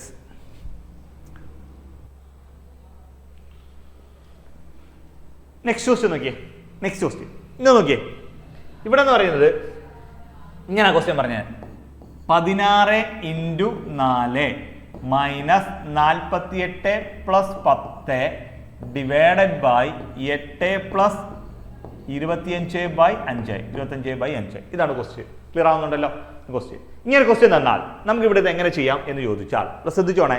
ഓക്കെ, വളരെ എളുപ്പം. 16 × 4. അപ്പോൾ നമ്മൾ ആദ്യം മേളത്തെ ഭാഗമാണ് ചെയ്യുന്നത്. മേളത്തെ ഭാഗം. അപ്പോൾ കണ്ടേ, ബോട്ട് മാസ് പ്രകാരം bracket operation of division, multiplication, addition and subtraction. Okay, ബോട്ട് മാസിന്റെ ക്വസ്റ്റ്യൻ. അപ്പോൾ നിങ്ങൾ നോക്കിയേ, ബ്രാക്കറ്റ് വല്ലതും തന്നിട്ടുണ്ടോ എന്ന് വെച്ചാൽ ബ്രാക്കറ്റ് ഒന്നുമില്ല. ഓഫ് ഉണ്ടോ എന്നില്ല. ഡിവിഷൻ ഉണ്ടോ ഇല്ല. ഒരു മൾട്ടിപ്ലിക്കേഷൻ കിടപ്പുണ്ട്. നമ്മൾ മേളത്തെ ഭാഗം ആദ്യം ചെയ്യുക. മൾട്ടിപ്ലിക്കേഷൻ ചെയ്യുമ്പോൾ മൾട്ടിപ്ലിക്കേഷൻ ചെയ്യാൻ വേണ്ടി എന്ത് ചെയ്താൽ മതി? 16 × 4. 16 × 4 3 64. 16 × 4 മൈനസ് 48 പ്ലസ് 10. അപ്പൊ 48. അപ്പൊ നിങ്ങൾ നോക്കണം, ഒരു പ്ലസ് സംഖ്യ ഒരു മൈനസ് സംഖ്യ തമ്മിൽ കൂട്ടാനോ കുറയ്ക്കാനോ വന്നാൽ വലുതിൽ നിന്ന് ചെറുത് കുറച്ച് വലുതിന്റെ എണ്ണം. ഓക്കെ, വലുത് എത്ര? ഇവിടെ 48. ചെറുതെത്ര? 10. 48 ന്ന് 10 കുറച്ചാൽ 38 ആണ്. വലുതിന്റെ 48ന്റെ ചിഹ്നം പ്ലസ് മൈനസ് ആയതുകൊണ്ട് മൈനസ് 30. വലുതിന്റെ 48ന്റെ ചിഹ്നം മൈനസ് ആണ്, മൈനസ് കൊടുത്തു. മനസ്സിലായി? മൈനസ് 38 എന്നിട്ട്. അപ്പോൾ ഒരു പ്ലസ് സംഖ്യ ഒരു മൈനസ് സംഖ്യ തമ്മിൽ കൂട്ടാനോ കുറയ്ക്കാനോ വന്നാൽ വലുതിൽ നിന്ന് ചെറുത് കുറച്ച് വലുത്. 48 ന്ന് 10 കുറച്ചാൽ 38. വലുതിന്റെ മൈനസ് ആണ്, മൈനസ് 38. ബൈ. ഇനി താഴത്തെ ഭാഗം നോക്കാം. ഇവിടെ ഡിവിഷൻ ഉണ്ട്. ഡിവിഷൻ വേണം ആദ്യം ചെയ്യാൻ. താഴത്തെ ഭാഗം ഡിവിഷൻ ചെയ്യണം. 25ന് 5 വെച്ചിരിക്കുക. 25ന് 5 വെച്ചാൽ 5 എന്ന് കിട്ടും. ഇവിടെ എന്തുകൊണ്ട്? ഒരു 8 കിടപ്പുണ്ട്, പ്ലസ് 8 കിടപ്പുണ്ട്. 25ന് 5 വെച്ചിരിക്കുമ്പോൾ 5 കിട്ടും. 5 പ്ലസ് 8, 5 പ്ലസ് 8 എന്ന് കിട്ടും. ഓക്കെ ആണല്ലോ? ഇനി നോക്കിയേ, 64ൽ നിന്ന് 38 കുറയ്ക്കുക. 64ൽ നിന്ന് 38 കുറയ്ക്കുമ്പോൾ നമുക്ക് എത്ര കിട്ടും? ഓക്കെ, 16 എന്ന് കിട്ടും. 16. ഓക്കെ ആണല്ലോ? 16 38 48. ഓക്കെ, 48 16 അല്ല 26. 26. ഓക്കെ 38 38 58 67. ഓക്കെ, ശരിയാ. ഡിവൈഡഡ് ബൈ 8 5 കൂടെ കൂട്ടുക. 8 5 കൂടെ കൂടുമ്പോൾ 13 എന്ന് കിട്ടും. അപ്പൊ 26 ഡിവൈഡഡ് ബൈ 13 എന്നുള്ള ആൻസർ കിട്ടും. ക്ലിയർ ആവുന്നുണ്ടോ? 26നെ 13 വെച്ച് ഹരിക്കുക. 26നെ 13 വെച്ച് ഹരിക്കുമ്പോൾ നമുക്ക് എത്ര കിട്ടുള്ളൂ? 2 എന്ന് കിട്ടും. 2 13 ഇവിടെ 2 26. അപ്പോൾ ആൻസർ 2 എന്ന് കിട്ടും. നമ്മുടെ ആൻസർ എന്ന് വെച്ചാൽ ബി ഓപ്ഷൻ ആണ്. നമ്മുടെ ആൻസർ എന്ന് പറഞ്ഞത് ബി ഓപ്ഷൻ ആണ്. ക്ലിയർ ആവുന്നുണ്ടല്ലോ? ഓക്കെ, ബി ഓപ്ഷൻ ആണ് നമ്മുടെ ആൻസർ. ഇത്രയും ഓക്കെ ആണോ? Okay, yes. നമുക്ക് നേരെ ഇത് വളരെ സിമ്പിളാണ്. ബോട്ട് മാസ് പ്രകാരം ഇപ്പോഴും ശ്രദ്ധിച്ചോണം. ബോട്ട് മാസ് പ്രകാരം ശ്രദ്ധിക്കുമ്പോൾ ഹരണം ഗുണനം ഉണ്ടെങ്കിൽ ഗുണനം, ഹരണമാണെങ്കിൽ ആദ്യം ഹരണം ചെയ്യണം. ഇവിടെ ഗുണനം മാത്രമാണ് ആദ്യമുള്ളത്, അത് ചെയ്തു. പിന്നെ ഇവിടെ ശ്രദ്ധിച്ചോണം, ഇതിന്റെ സൈൻ മൈനസ്, ഇതിന്റെ സൈൻ പ്ലസ്സും ആണ്. നമുക്ക് തെറ്റാൻ സാധ്യതയുള്ള ഭാഗമാണ് മൈനസും പ്ലസ്സും. ഒരു പ്ലസ് സംഖ്യ ഒരു മൈനസ് സംഖ്യ തമ്മിൽ കൂട്ടാനോ കുറയ്ക്കാനോ വന്നാൽ വലുതിൽ നിന്ന് ചെറുത് കുറച്ച് വലുത് 48. 48 നിന്ന് 10 കുറച്ചാൽ 38. വലുതിൽ നിന്ന് മൈനസ് ആയതുകൊണ്ട് മൈനസ് 38 ബൈ. അടുത്ത താഴത്തെ ഡിവിഷൻ ആദ്യം ചെയ്യണം. 25ന് 5 വെച്ചിരിക്കുമ്പോൾ 5, 8 5 കൂടെ കൂടുമ്പോൾ 13. 26നെ 13 വെച്ചിരിക്കുമ്പോൾ 2 എന്നുള്ള ആൻസർ കിട്ടും. സിമ്പിൾ എന്ന് വെച്ചാൽ സിമ്പിൾ ആണ്. ക്ലിയർ ആവുന്നുണ്ടോ? ഓക്കെ, നമുക്ക് അടുത്ത ക്വസ്റ്റ്യനിലേക്ക് പോകണേ. ഓക്കെ, 2/5 പ്ലസ് 1/4 എത്ര? 2/5 പ്ലസ് 1/4 എത്ര? ഇതാണല്ലോ ക്വസ്റ്റ്യൻ ചോദിച്ചിരിക്കുന്നത്. ഒന്നുമില്ല. ഇവിടെ ശ്രദ്ധിക്കേണ്ട കാര്യം, ഇവിടുത്തെ ഛേദം അല്ലെങ്കിൽ ഡിനോമിനേറ്റർ ഈക്വൽ ആണോ നോക്കുക മക്കളെ. നീ നോക്കടാ, 5ഉം 4 ഇവിടെ വ്യത്യസ്തമല്ലേ? ഡിനോമിനേറ്റർ ഈക്വൽ അല്ല എങ്കിൽ എന്ത് ചെയ്യണം? നമുക്കിതിനെ ഒന്നെങ്കിൽ ക്രോസ് മൾട്ടിപ്ലിക്കേഷൻ ചെയ്യാം, അല്ലെങ്കിൽ എൽസിഎമ്മിൽ ചെയ്യാം. ഞാൻ ക്രോസ് മൾട്ടിപ്ലൈ രണ്ടെണ്ണേ ഉള്ളതുകൊണ്ട് ഞാൻ ക്രോസ് മൾട്ടിപ്ലിക്കേഷൻ അങ്ങ് ചെയ്യുക. എങ്ങനെ ക്രോസ് മൾട്ടിപ്ലിക്കേഷൻ ചെയ്യാം? ഛേദങ്ങൾ ഡിഫറൻ്റ് ആണ്, ഡിനോമിനേറ്റർ ഈക്വൽ അല്ല എങ്കിൽ നിങ്ങൾ എന്ത് ചെയ്യണം? ഈ 5 4 ഗുണിക്കണം. 5 × 4 ഇത് 5 4 ഗുണിച്ച് താഴെ എഴുതണം. ഇത് ഇങ്ങോട്ട് ക്രോസ് ചെയ്യണം. ക്രോസ് ചെയ്യുമ്പോൾ തൊട്ട് 2 × 4 2 × 4 2 × 4 പ്ലസ് ഇത് ക്രോസ് ചെയ്യാം. അപ്പോൾ തൊട്ട് 1 × 5 കിട്ടും. 1 × 5 അപ്പോൾ ഇതിവിടെ 2 × 4 1 × 5 കിട്ടും. അപ്പോൾ 2 × 4 എന്ന് വെച്ചാൽ 8 കിട്ടും. പ്ലസ് 1 × 5 എന്ന് വെച്ചാൽ 5 കിട്ടും.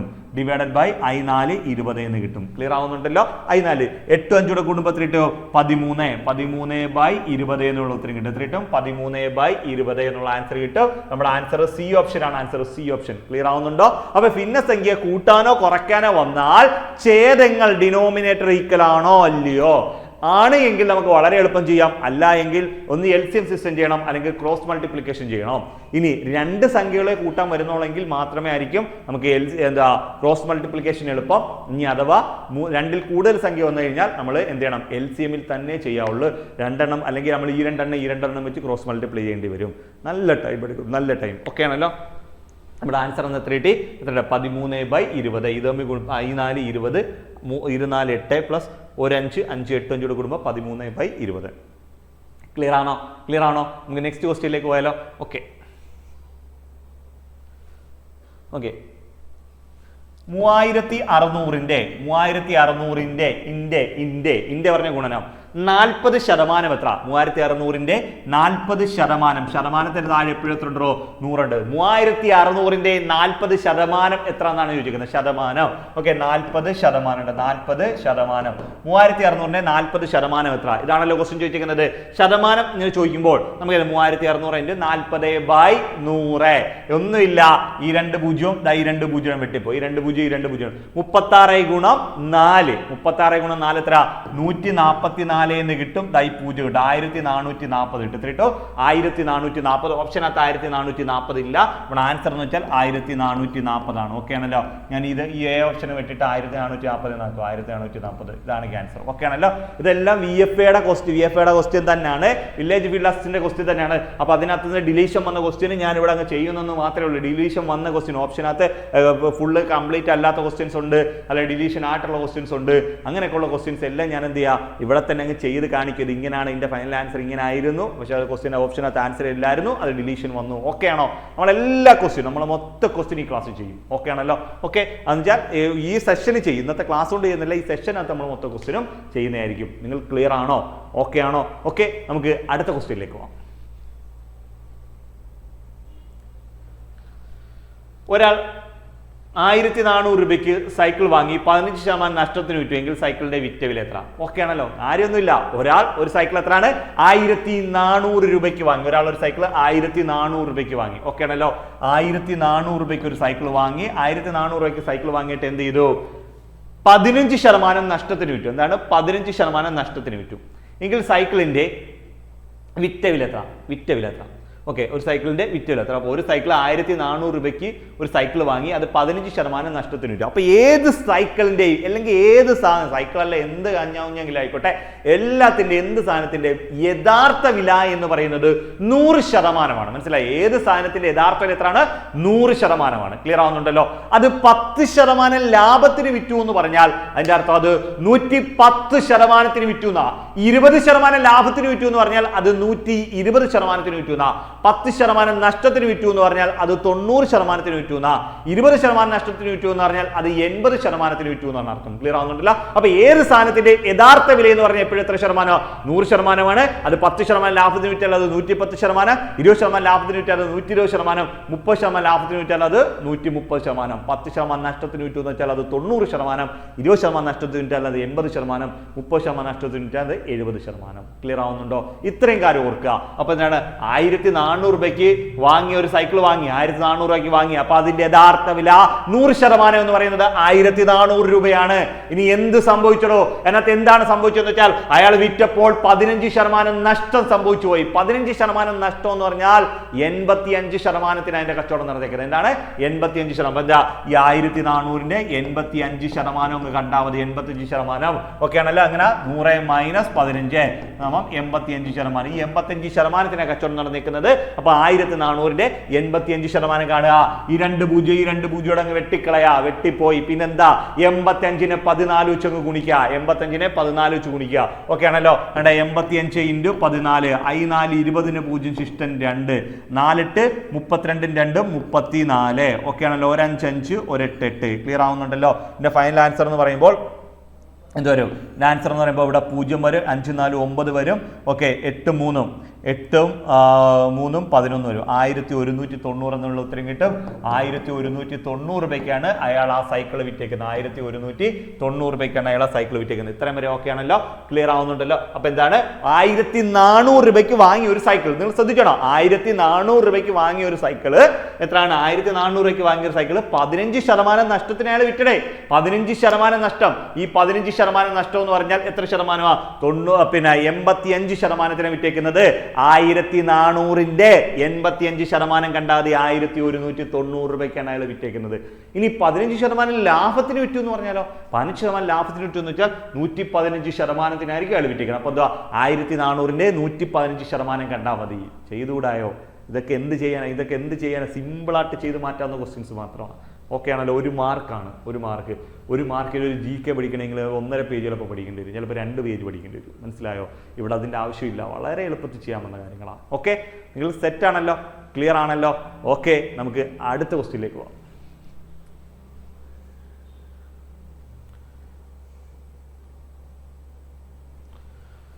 %% പലിശ കണക്കാക്കുന്ന ഒരു ബാങ്കിൽ സുമ 8000 രൂപ നിക്ഷേപിച്ചു.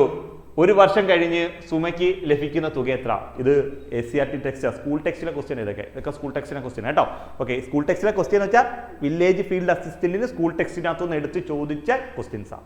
ഓക്കെ ആണല്ലോ. അപ്പൊ നിങ്ങൾ നോക്കിയേ, 10% പലിശ കണക്കാക്കുന്ന ഒരു ബാങ്കിൽ സുമ 8000 രൂപ നിക്ഷേപിച്ചു. ഒരു വർഷം കഴിഞ്ഞ് സുമയ്ക്ക് ലഭിക്കുന്ന തുക എത്ര? ഇതാണ് ക്വസ്റ്റ്യൻ ചോദിക്കുന്നത്. ഓക്കെ ആണല്ലോ. അപ്പൊ നിങ്ങൾ നോക്കിയേ, അപ്പൊ 8000 രൂപയാണ് സുമ നിക്ഷേപിച്ചത്. 8000 രൂപയാണ് സുമ നിക്ഷേപിച്ചിരിക്കുന്നത്. എത്രയാണ്?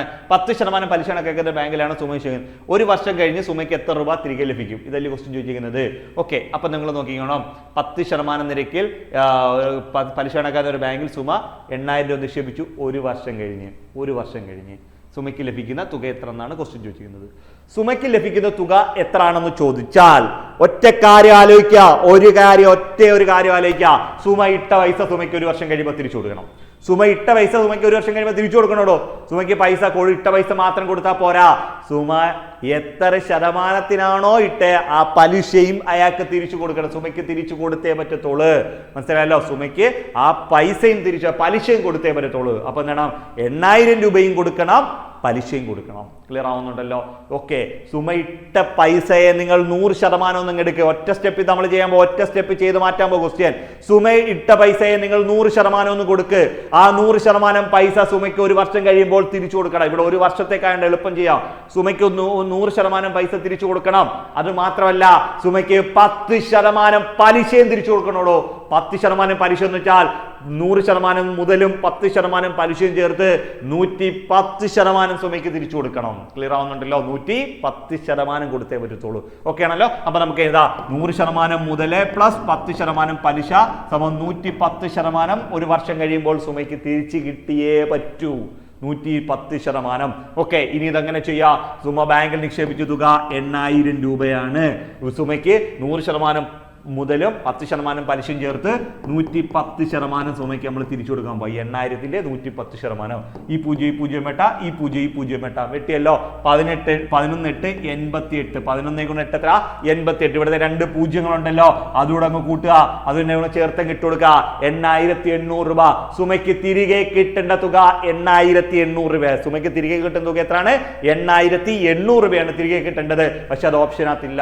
ഈ ക്വസ്റ്റ്യനും ക്യാൻസൽ ആയി പോയ ക്വസ്റ്റ്യൻ ആണ്. ഇവിടെ നമ്മൾ എന്ത് ചെയ്യാ? ഒരു 8800. ഞാൻ ഇവിടെ 8 കൂടെ കൊടുക്കുക, എന്നിട്ട് ബി ഓപ്ഷൻ ആൻസർ ആയിട്ട് അങ്ങ് എടുക്കുക. 800 എന്നല്ലേ കൊടുത്തേക്കുന്നത്? 800 രൂപ പലിശയാണ് കിട്ടുന്നത്. 8800 രൂപയാണ് സുമയ്ക്ക് തിരികെ കിട്ടുന്ന തുക. ക്ലിയർ ആവുന്നുണ്ടല്ലോ? ഈ ക്വസ്റ്റ്യനും VFAയുടെ ക്വസ്റ്റ്യൻ തന്നെയാണ്. ക്യാൻസൽ ആയ ക്വസ്റ്റ്യൻ ആണ്. ക്യാൻസൽ ആയില്ലെങ്കിലും അടുത്ത പരീക്ഷയ്ക്ക് അപ്പോൾ ക്യാൻസൽ ആവണമെന്നില്ല. ആൻസർ 8800 ഉണ്ടാവാം ഓപ്ഷനകത്ത്. അതുകൊണ്ട് നമ്മൾ ആൻസർ കൂടെ ചെയ്തങ്ങ് പോവുകയാണ്. ക്ലിയർ ആവുന്നുണ്ടോ? ഓക്കെ ആണല്ലോ? നമുക്ക് അടുത്ത ക്വസ്റ്റ്യനിലേക്ക് പോവാം. രണ്ട് സംഖ്യകൾ തമ്മിലുള്ള അംശബന്ധം 2:3 ആണ്. തുക 225 ആയാൽ വലിയ സംഖ്യ എത്ര? രണ്ട് സംഖ്യകൾ തമ്മിൽ അംശം 2:3. അവയുടെ സം പറയുന്നുണ്ട്. സം എന്ന് പറയുന്നത് തുക എന്ന് പറയുന്നത് 225 എന്ന് പറയുന്നുണ്ട്. തുക 225. മനസ്സിലായല്ലോ? സംഖ്യകളുടെ റേഷ്യോ എന്ന് പറയുന്നത് 2:3. അവയുടെ സം എന്ന് പറയുന്നത് അല്ലെങ്കിൽ തുക എന്ന് പറഞ്ഞാൽ 225 ക്വസ്റ്റ്യൻ ചോദിച്ചിരിക്കുന്നത് വലിയ സംഖ്യ ഏതാണെന്ന് ചോദിക്കുന്നത്. വലിയ സംഖ്യ എത്രയാണെന്ന് ചോദിക്കുന്നത്. വലിയ സംഖ്യ എത്രയാണെന്ന് ചോദിക്കുന്നത്. ഒന്നുമില്ല, നിങ്ങൾ തന്നെ പറ. ഈ തന്നേക്കിനകത്ത് ഈ രണ്ട് റേഷ്യോക്കകത്ത് 2, 3 രണ്ട് റേഷ്യോക്കകത്ത് നിങ്ങൾ പറ ഏതാണ് ഏറ്റവും വലിയ റേഷ്യോ? ഏറ്റവും വലിയ റേഷ്യോ 3 അല്ലേ ഏറ്റവും വലുത്? അതായിരിക്കും വലുതിന്റെ റേഷ്യോ. അപ്പൊ 3 ആണ് ഏറ്റവും വലുത്. അതങ്ങ് എഴുതാവല്ലോ. ഇവിടെ രണ്ടും കൂടെ കൂട്ടുന്ന തുക രണ്ടും കൂടെ കൂട്ടുന്നതിലൂടെ 25. അപ്പൊ രണ്ടും കൂടെ കൂട്ടി എഴുതുക. 3 രണ്ടും കൂടെ കൂട്ടുമ്പോൾ 5 അങ്ങ് താഴെ എഴുതടേ. രണ്ടും കൂടെ കൂട്ടി അങ്ങ് എഴുതുക 5. അപ്പൊ 5 താഴെ. ഓക്കെ ആണല്ലോ? ഓക്കെ. അപ്പൊ രണ്ടോടെ കൂട്ടി 5 താഴെ എഴുതി. രണ്ടോടെ തുക രണ്ടോടെ കൂട്ടുന്നതാണ് 5. അത് താഴെ എഴുതി. ഇനി വലുത് ഏതാന്ന് വെച്ചാൽ വലിയ സംഖ്യ 3 മേളിലങ്ങ് എഴുതി. ഇനി ചെറുതാണ് വേണമെങ്കിൽ 3 മാറ്റിയിട്ട് 2 കൊടുത്താൽ മതിയുടെ. എന്തോ പാട്? 2 കൊടുത്താൽ മതി. അപ്പൊ ഇവിടെ വലുത് കണ്ടുപിടിക്കാൻ വലിയ സംഖ്യ എഴുതി, ചെറുത് കണ്ടുപിടിക്കാൻ ചെറിയ സംഖ്യ ഇവിടെ അങ്ങ് എഴുതിയാൽ മതി. ഇൻഡു ഇവിടെ സം ഓൾറെഡി പറയുന്നുണ്ട് എത്ര? 225. 225 രണ്ടൂടെ കൂട്ടുന്നല്ലോ 225. അപ്പൊ രണ്ടൂടെ കൂട്ടുന്ന റേഷ്യോ നമ്മളിവിടെ താഴെ കൊടുത്തിട്ടുണ്ടോ? 5 എന്ന റേഷ്യോ കൊടുത്തിട്ടുണ്ട്. ഇനി എന്താണ് പാട്? ഇവിടെ കൊണ്ട് വെട്ടുക. 1 5 5 4 5 20 5 25 45 എന്നിട്ട് 1 5 5 4 5 20 ശിഷ്ടം 2 5 25 45 ഗുണം 3 45 ഗുണം 3 എത്ര കിട്ടി? 135 എന്ന് കിട്ടത്തില്ല. 135 ഉണ്ട്. 3 5 15 ഇഷ്ടം 3 4 12 13 135 എന്നുള്ള ഉത്തരം കിട്ടും. നമ്മുടെ എ ഓപ്ഷൻ ആണ് ആൻസർ. ക്ലിയർ ആവുന്നുണ്ടോ? അപ്പൊ ഇങ്ങനെ റേഷ്യോസ് തരുമ്പോൾ നിങ്ങൾ ശ്രദ്ധിക്കേണ്ട കാര്യം, റേഷ്യോസ് ഇങ്ങനെ തരുമ്പോൾ നമ്മളിവിടെ എത്രയാണ്? തുകയാണ് തന്നേക്കാം. അപ്പൊ രണ്ടൂടെ കൂട്ടി താഴെ എഴുതി. ഇനി വലുതാണെങ്കിൽ വലിയ സംഖ്യ എടുത്ത് മേളിൽ എഴുതുക. ഇൻഡോ എത്രയാണോ തുക വരുന്നത്? 225 അങ്ങ് എഴുതിയേക്കോ. വേറെ കാര്യമൊന്നുമില്ല. വെട്ടുക. 225 5 വെച്ചിരിക്കുമ്പോൾ 45 കിട്ടും. 45 ഗുണം 3 135. ക്ലിയർ ആവുന്നുണ്ടോ? നമ്മൾ വളരെ സിമ്പിൾ ആണ്. സെക്കൻഡുകൾക്കുള്ളിൽ നമ്മൾ ഇതേപോലെ ആൻസർ ചെയ്ത് മാറ്റും. ഓക്കെ ആണോ? ഓക്കെ, നമുക്ക് നേരെ അടുത്ത ക്വസ്റ്റ്യനിലേക്ക് പോവാം. 15 പേർ 24 ദിവസം കൊണ്ട് തീർക്കുന്ന ജോലി 16 പേർ എത്ര ദിവസം കൊണ്ട് തീർക്കും? സിമ്പിൾ. ഓക്കെ, 12 പേർ എത്ര ദിവസം കൊണ്ടാ? 24 ദിവസം കൊണ്ട് ചെയ്യുന്ന ജോലി 16 പേർ എത്ര ദിവസം കൊണ്ട് ചെയ്യും? ഇതല്ലേ ക്വസ്റ്റ്യൻ ചോദിക്കുന്നത്. അപ്പൊ 12 പേർ 24 ദിവസം കൊണ്ട് ചെയ്യുന്ന ജോലി 16 പേർ എത്ര ദിവസം കൊണ്ട് ചെയ്യും? അപ്പൊ 16 പേർ അവിടെ നിൽക്കട്ടെ. എത്ര പേര് അവിടെ? 12 പേർ എത്ര ദിവസം കൊണ്ടാ? 24 ദിവസം കൊണ്ട് ചെയ്യുന്ന ജോലിയാ. 12 പേര് എത്ര? 24 ദിവസം കൊണ്ട് ചെയ്യുന്ന ജോലി. അപ്പൊ അവിടെ ആകെ എത്ര ജോലി ഉണ്ടെന്ന് അറിയാൻ 12നെ 24 കൊണ്ട് ഗുണിച്ചാൽ 12 കൊണ്ട് 24 ജോലിയാണ് അവിടെ മൊത്തമുള്ള കാര്യം. ഒരാൾ 1 ദിവസം ചെയ്താൽ 1 ജോലി, ഒരാൾ 2 ദിവസം ചെയ്താൽ 2 ജോലി, ഒരാൾ 3 ദിവസം ചെയ്താൽ 3 ജോലി. ഇനി 2 പേര് 1 ദിവസം ചെയ്താൽ 2 ജോലി, 2 പേര് 2 ദിവസം ചെയ്താൽ 4 ജോലി, 3 പേര് 3 ദിവസം ചെയ്താൽ അല്ലെങ്കിൽ 2 പേര് 3 ദിവസം ചെയ്താൽ 2 ഗുണം 3 6 ജോലി, 2 പേർ 4 ദിവസം ചെയ്താൽ 2 ഗുണം 4 8 ജോലി. അങ്ങനെ 12 പേർ 24 ദിവസം ചെയ്താൽ 12 ഗുണം 24 ജോലി. അവിടെ ടോട്ടൽ വർക്ക് എന്ന് വെച്ചാൽ 12 ഗുണം 24 മൊത്തം വർക്ക് 24. 12 ഗുണം 24 ജോലിയാണ് അവിടെ മൊത്തത്തിൽ ഉള്ളത്. ഈ ജോലി നമ്മൾ ആരെ കൊണ്ട് ചെയ്യിപ്പിക്കാൻ പോവാ? 16 പേരെ കൊണ്ട് ചെയ്യിപ്പിക്കാൻ പോവാ. അപ്പൊ 16 കൊണ്ട് അങ്ങ് ഡിവൈഡ് ചെയ്താൽ മതി. 16 കൊണ്ട് ഡിവൈഡ് ചെയ്താൽ ഇത്രേ ഉള്ളൂ. മനസ്സിലായോ? 12 പേര് എത്ര ദിവസം കൊണ്ട്? 12 പേർ 24 ദിവസം കൊണ്ട് ചെയ്തുകൊണ്ടിരിക്കുന്ന ഈ ജോലിയാ നമ്മൾ ആരെ കൊണ്ട് ചെയ്യിപ്പിക്കാൻ പോവാ? 16 പേരെ കൊണ്ട് ചെയ്യിക്കാൻ പോവാ. Divided by 16. ഇവിടെ വെട്ടാ. നമുക്ക് 8 വെച്ചിട്ടുമ്പോൾ 2 8 16, 3 8 24, 1 2 2, 6 2 12, 3 6 18. എത്ര ദിവസം കൊണ്ട് ചെയ്യണോ? 18 ദിവസം കൊണ്ട് ചെയ്യും. സി ഓപ്ഷൻ ആണ് നമ്മുടെ ആൻസർ. ക്ലിയർ ആവുന്നുണ്ടോ?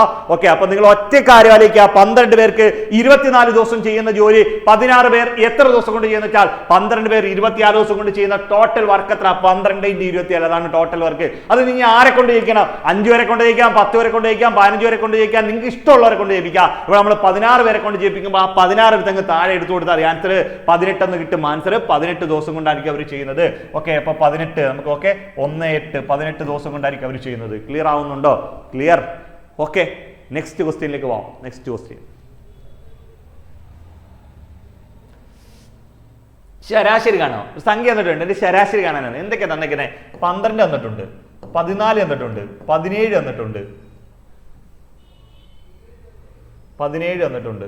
ഓക്കെ, 22 തന്നിട്ടുണ്ട്, 28 തന്നിട്ടുണ്ട്, 33 തന്നിട്ടുണ്ട്. ശരാശരി കാണാൻ. അപ്പൊ എത്ര? 12 14 17 22 28 33. ഇവിടെ ശരാശരി കാണാൻ. ശരാശരി കാണാൻ എങ്ങനെ കണ്ടുപിടിക്കുന്നത്? എല്ലാം കൂടെ കൂട്ടിയിട്ട് എണ്ണം കൊണ്ട് ഹരിക്കടേ. എല്ലാം കൂടെ കൂട്ടിയിട്ട് എണ്ണം കൊണ്ട് ഹരിക്കുന്നില്ലയോ ശരാശരി? നമുക്ക് എല്ലാവരും കൂട്ടാം. ഇതും കൂട്ടി, ഇതും കൂട്ടി, ഇതും കൂട്ടി, ഇതും കൂട്ടി, ഇതെല്ലാം കൂട്ടി എണ്ണം എത്ര എണ്ണം ഉണ്ട്? 1 2 3 4 5 6 6 കൊണ്ടങ്ങ് ഹരിക്കുക. എല്ലാവരും കൂട്ടിയിട്ട് 6 കൊണ്ട് ഹരിക്കുക. എണ്ണം എല്ലാവരും കൂട്ടി നമ്മൾ എന്ത് ചെയ്യണം? 6 കൊണ്ട് ഹരിക്കുക. ഇത്രയും കാര്യമുള്ളൂ. ക്ലിയർ ആവുന്നുണ്ടോ? ഓക്കെ, നമുക്ക് നോക്കാം ഇതെങ്ങനെ ചെയ്യും നോക്കാം. ഓക്കെ, ഇതെല്ലാം ഒന്ന് കൂട്ടി വെക്കാം. 8 8 3 11 11 2 13 13 7 20 20 4 24 24 2 26 6 ശിഷ്ടൻ 2. Okay, 3 2 5 5 2 7 7 1 8 9 10 2 12 126 divided by 6 126 divided by 6 എല്ലാവരും കൂട്ടിയപ്പോൾ നമുക്ക് കിട്ടി 126 കിട്ടി. 126 ബൈ 6 ഈ 6 12 1 6 6 ആൻസർ 21 ആണ് നമ്മുടെ ആൻസർ. എ ഓപ്ഷൻ ആണ് നമ്മുടെ ആൻസർ. ക്ലിയർ ആവുന്നുണ്ടോ? ഓക്കെ, എന്താണ് ശരാശരി എങ്ങനെ കണ്ടുപിടിക്കുന്നത്? ശരാശരി എന്ന് വെച്ചാൽ തുക ബൈ എണ്ണം, സം ബൈ നമ്പർ എന്ന് പറയുന്നതാണ് ആവറേജ് എന്ന് പറയുന്നത്. അപ്പൊ നമ്മൾ എന്ത് ചെയ്യണം? എല്ലാം കൂടെ അങ്ങ് കൂട്ടിയേക്കാം. എല്ലാം കൂടെ കൂട്ടിയ ശേഷം എണ്ണം എത്ര എണ്ണം ഉണ്ടോ അത് വെച്ചങ്ങ് ഹരിച്ചേക്കോടോ. മൊത്തം എണ്ണം കൊണ്ട് അങ്ങ് ഹരിച്ചേക്കുക. മൊത്തം എല്ലാവരും കൂട്ടിയിട്ട് എണ്ണം കൊണ്ട് ഹരിക്കുക. അപ്പൊ എല്ലാവരും കൂട്ടുമ്പോൾ നമുക്ക് 12 14 17 22 28 33 എല്ലാവരും കൂട്ടുമ്പോൾ നമുക്ക് 126 എന്നുണ്ട്. ബൈ എണ്ണം എത്ര? 6 എണ്ണമാണ്. അപ്പൊ ഈ 126 6 വെച്ചിരിക്കും നമുക്ക് കിട്ടി 21 എന്നുള്ള ഉത്തരം കിട്ടി. ക്ലിയർ ആവുന്നുണ്ടോ? സെറ്റ് അല്ലയോ? നിങ്ങൾ ക്ലിയർ അല്ലേ? ഓക്കെ, നമുക്ക് പൊളിക്ക് അടുത്ത ക്വസ്റ്റ്യനിലേക്ക് പോവാം. ഓക്കെ, 4n = 256 ആയാൽ എന്നിന്റെ വില എത്ര? ഓക്കെ, 4n = 256 ആയ എന്നിന്റെ വില എത്ര? ഒന്നുമില്ല. വളരെ എളുപ്പം. നിങ്ങൾ മനസ്സിലാക്കേണ്ട ഒരു കാര്യം, നിങ്ങൾ അറിഞ്ഞിരിക്കേണ്ട ഒരു പോയിന്റ് എന്ന് പറയുന്നത്, സമത്തിന് അപ്പുറവും ഇപ്പുറവും ഉള്ള സംഖ്യകളുടെ ബേസുകൾ തുല്യമായാൽ അവയുടെ പവറുകളും തുല്യമായിരിക്കും. ഇതോടെ സമത്തിന് അപ്പുറം ഇപ്പുറമുള്ള സംഖ്യകളുടെ ബേസുകൾ തുല്യമായാൽ അവയുടെ പവറുകളും തുല്യമായിരിക്കും. ക്ലിയർ ആവുന്നുണ്ടോ? സമത്തിന് അപ്പുറത്തും ഇപ്പുറത്തുള്ള സംഖ്യകളുടെ ബേസുകൾ തുല്യമായാൽ അവയുടെ പവറുകൾ തുല്യമാണ്. ക്ലിയർ ആണോ? ഓക്കെ, നിങ്ങൾ നോക്കിയേ, ഈ താഴെയുള്ള സംഖ്യ നമ്മൾ ബേസ് എന്ന് പറയും. ഈ താഴെ ഇതിനെ നമ്മൾ ബേസ് എന്ന് പറയും. ഈ മുകളിലുള്ള എന്നിനെ നമ്മൾ പവർ എന്നാണ് വിളിക്കുന്നത്. ഓക്കെ ആണല്ലോ? അപ്പൊ ഇവിടുത്തെ ബേസ് എത്രയാണെന്ന് വെച്ചാൽ 4. ഇവിടുത്തെ ബേസ് എത്ര വെച്ചാൽ 256. ഇവിടുത്തെ പവർ എത്രയാണെന്ന് വെച്ചാൽ n. ഇവിടുത്തെ പവർ വെച്ചാൽ ഒന്നുമില്ലെങ്കിൽ 1 ആണ്. ഇതിന്റെ മണ്ടയ്ക്ക് ഒന്നുമില്ലെങ്കിൽ 1 ആണ് പവർ. ക്ലിയർ ആവുന്നുണ്ടോ? ഓക്കെ, ഇനി നിങ്ങൾ മനസ്സിലാക്കേണ്ടത്, ഇവിടുത്തെ 4 ആണ്, ഇവിടെയും കൂടെ അങ്ങ് 4 ആക്കാൻ പറ്റുമോ നോക്കണം. അപ്പൊ അപ്പുറം ഇപ്പുറം ബേസ് കളിക്കണം. അല്ലെങ്കിൽ ഇവിടെ 256 ആണ്, ഇവിടുത്തെ ഈ 4നും കൂടി 256 ആക്കാൻ പറ്റുമോ നോക്കണം. അപ്പോഴും ബേസ് കളിക്കലാണ്. ക്ലിയർ ആവുന്നുണ്ടോ? അപ്പൊ ഈ 4നെ 256 ആക്കാം. ഇപ്പൊ 256 ആക്കുന്നത് റിസ്ക്. തിരിച്ച് 256നെ 4 ആക്കാം. എങ്ങനെ ആക്കാന്ന് വെച്ചാൽ അതാ നോക്കിക്കോ. 4n = 256നെ 4/4 എന്ന് ഞാൻ കൊടുത്തു. 4/4 എങ്ങനെ? 4/4 4 × 4 16 16 × 4 16 16 16 × 4 64 64 × 4 256. 4 4 പ്രാവശ്യം എഴുതി കുടിക്കുന്നതാണ് 256 എന്ന് പറയുന്നത്. ഓക്കെ ആണോ? അപ്പൊ നിങ്ങൾ പറയും, സാർ അങ്ങ് 256 അങ്ങ് എഴുതുമല്ലോ സാറേ, ഞങ്ങൾ അങ്ങനെ പരീക്ഷയിൽ പോയിട്ട് 256 4/4 എന്നൊക്കെ എഴുതുന്നത് എങ്ങനെയാന്ന് വെച്ചാൽ ഒന്നുമില്ലടോ. നിങ്ങൾ അങ്ങനെ ചെയ്യാം. നിങ്ങൾക്ക് അറിഞ്ഞൂടായോ? എന്തുകൊണ്ടേ 256 എഴുതുക. അതുകൊണ്ടേ ഇവിടുത്തെ 4ന്റെ രൂപത്തിലൊക്കെയാണ് നമ്മൾ മാറ്റുന്നതെന്ന് വിചാരിച്ചോ? നിങ്ങൾക്ക് ചിലപ്പോൾ 4ലേക്ക് മാറ്റാൻ പറ്റാത്ത കേസ് വരുമ്പോൾ 2ലേക്കൊക്കെ മാറ്റേണ്ടി വരും. അപ്പൊ നിങ്ങൾക്ക് ഇവിടെ 4 വെച്ചാക്കാൻ പറ്റുമെന്ന് അറിയാൻ നിങ്ങൾ എന്ത് ചെയ്താൽ 4 വെച്ചൊന്ന് ഡിവൈഡ് ചെയ്യും. 256 4 വെച്ചിരിക്കുമ്പോൾ എന്ത് 6 4 24 4 16 വീണ്ടും 4 വെച്ചിരിക്കുമ്പോൾ 16 4 67 വീണ്ടും 4 ചുരുക്കുമ്പോൾ 4 12 4 16 16 × 4 67 67 × 4 256 4 × 4 × 4 × 4 4നെ 4 പ്രാവശ്യം എഴുതി വിളിക്കുന്നതാണ് 256. അപ്പൊ എന്താ 4 × 4 × 4 എന്ന് വെച്ചാൽ 4/4 എന്ന് എഴുതി. അപ്പൊ നോക്കിയേ 4n = 4/4 എന്ന് കിട്ടിയോ? നമ്മൾ അവിടെ കൊണ്ട് എത്തിക്കുക. നമ്മുടെ അൾട്ടിമേറ്റ് ലക്ഷ്യം എന്ന് വെച്ചാൽ നമ്മൾ ഇവിടെ എത്തിക്കുക. 4n = 4/4 ഇവിടെ എത്തിക്കുക എന്നുള്ളതാണ് നമ്മുടെ ഉദ്ദേശം. നമ്മൾ അവിടെ എത്തിക്കഴിഞ്ഞു. ഇനിയുള്ള നമ്മുടെ അടുത്ത പ്ലാൻ എന്ന് പറയുന്നത്, നിങ്ങൾ ഒറ്റ കാര്യം മാത്രം ആലോചിക്കുക. സമത്തിന് അപ്പുറവും ഇപ്പുറവും ഉള്ള സംഖ്യകളുടെ ബേസുകൾ തുല്യമാണ് എങ്കിൽ, സമത്തിനപ്പുറമുള്ള സംഖ്യകളുടെ ബേസുകൾ തുല്യമാണെങ്കിൽ അവയുടെ പവറുകൾ തുല്യമായിരിക്കും. ആ പവർ ബേസുകൾ തുല്യമാക്കാനാണ് നമ്മൾ ഇത്രയും കഷ്ടപ്പെട്ടത്. നമ്മൾ ബേസുകൾ തുല്യമാക്കി. ഇവിടെയും 4 ഇവിടെയും 4 രണ്ടിടത്ത് ഒരേ സംഖ്യ കിട്ടിയാൽ മേളിൽ കിടക്കുന്ന പവറായ എന്നിന്റെ വാല്യൂ എന്ന് പറയുന്നത് ഈ ഇവിടെ കിടക്കുന്ന ഏതാണോ അതങ്ങ് കൊടുക്കുക. അപ്പൊ എന്നിന്റെ വാല്യൂ എത്ര കിട്ടി? 4 എന്ന് കിട്ടി. അപ്പൊ എന്നിന്റെ വാല്യൂ 4. നമ്മുടെ ക്വസ്റ്റ്യൻ പ്രകാരം ഡി ഓപ്ഷൻ ആണ് നമ്മുടെ ആൻസർ. ഡി ഓപ്ഷൻ ആണ് നമ്മുടെ ആൻസർ. ക്ലിയർ ആവുന്നുണ്ടല്ലോ? 4n = 256 ആയാൽ എന്നിന്റെ വില എത്രയാണെന്ന് വെച്ചാൽ 4n = 4/4 എന്നിന്റെ വാല്യൂ എന്ന് പറയുന്നത് 4 എന്ന് കിട്ടി. ക്ലിയർ ആവുന്നുണ്ടോ? ഓക്കെ ആണോ? നമുക്ക് അടുത്ത ക്വസ്റ്റ്യനിലേക്ക് പോവാം. അടുത്ത ക്വസ്റ്റ്യൻ,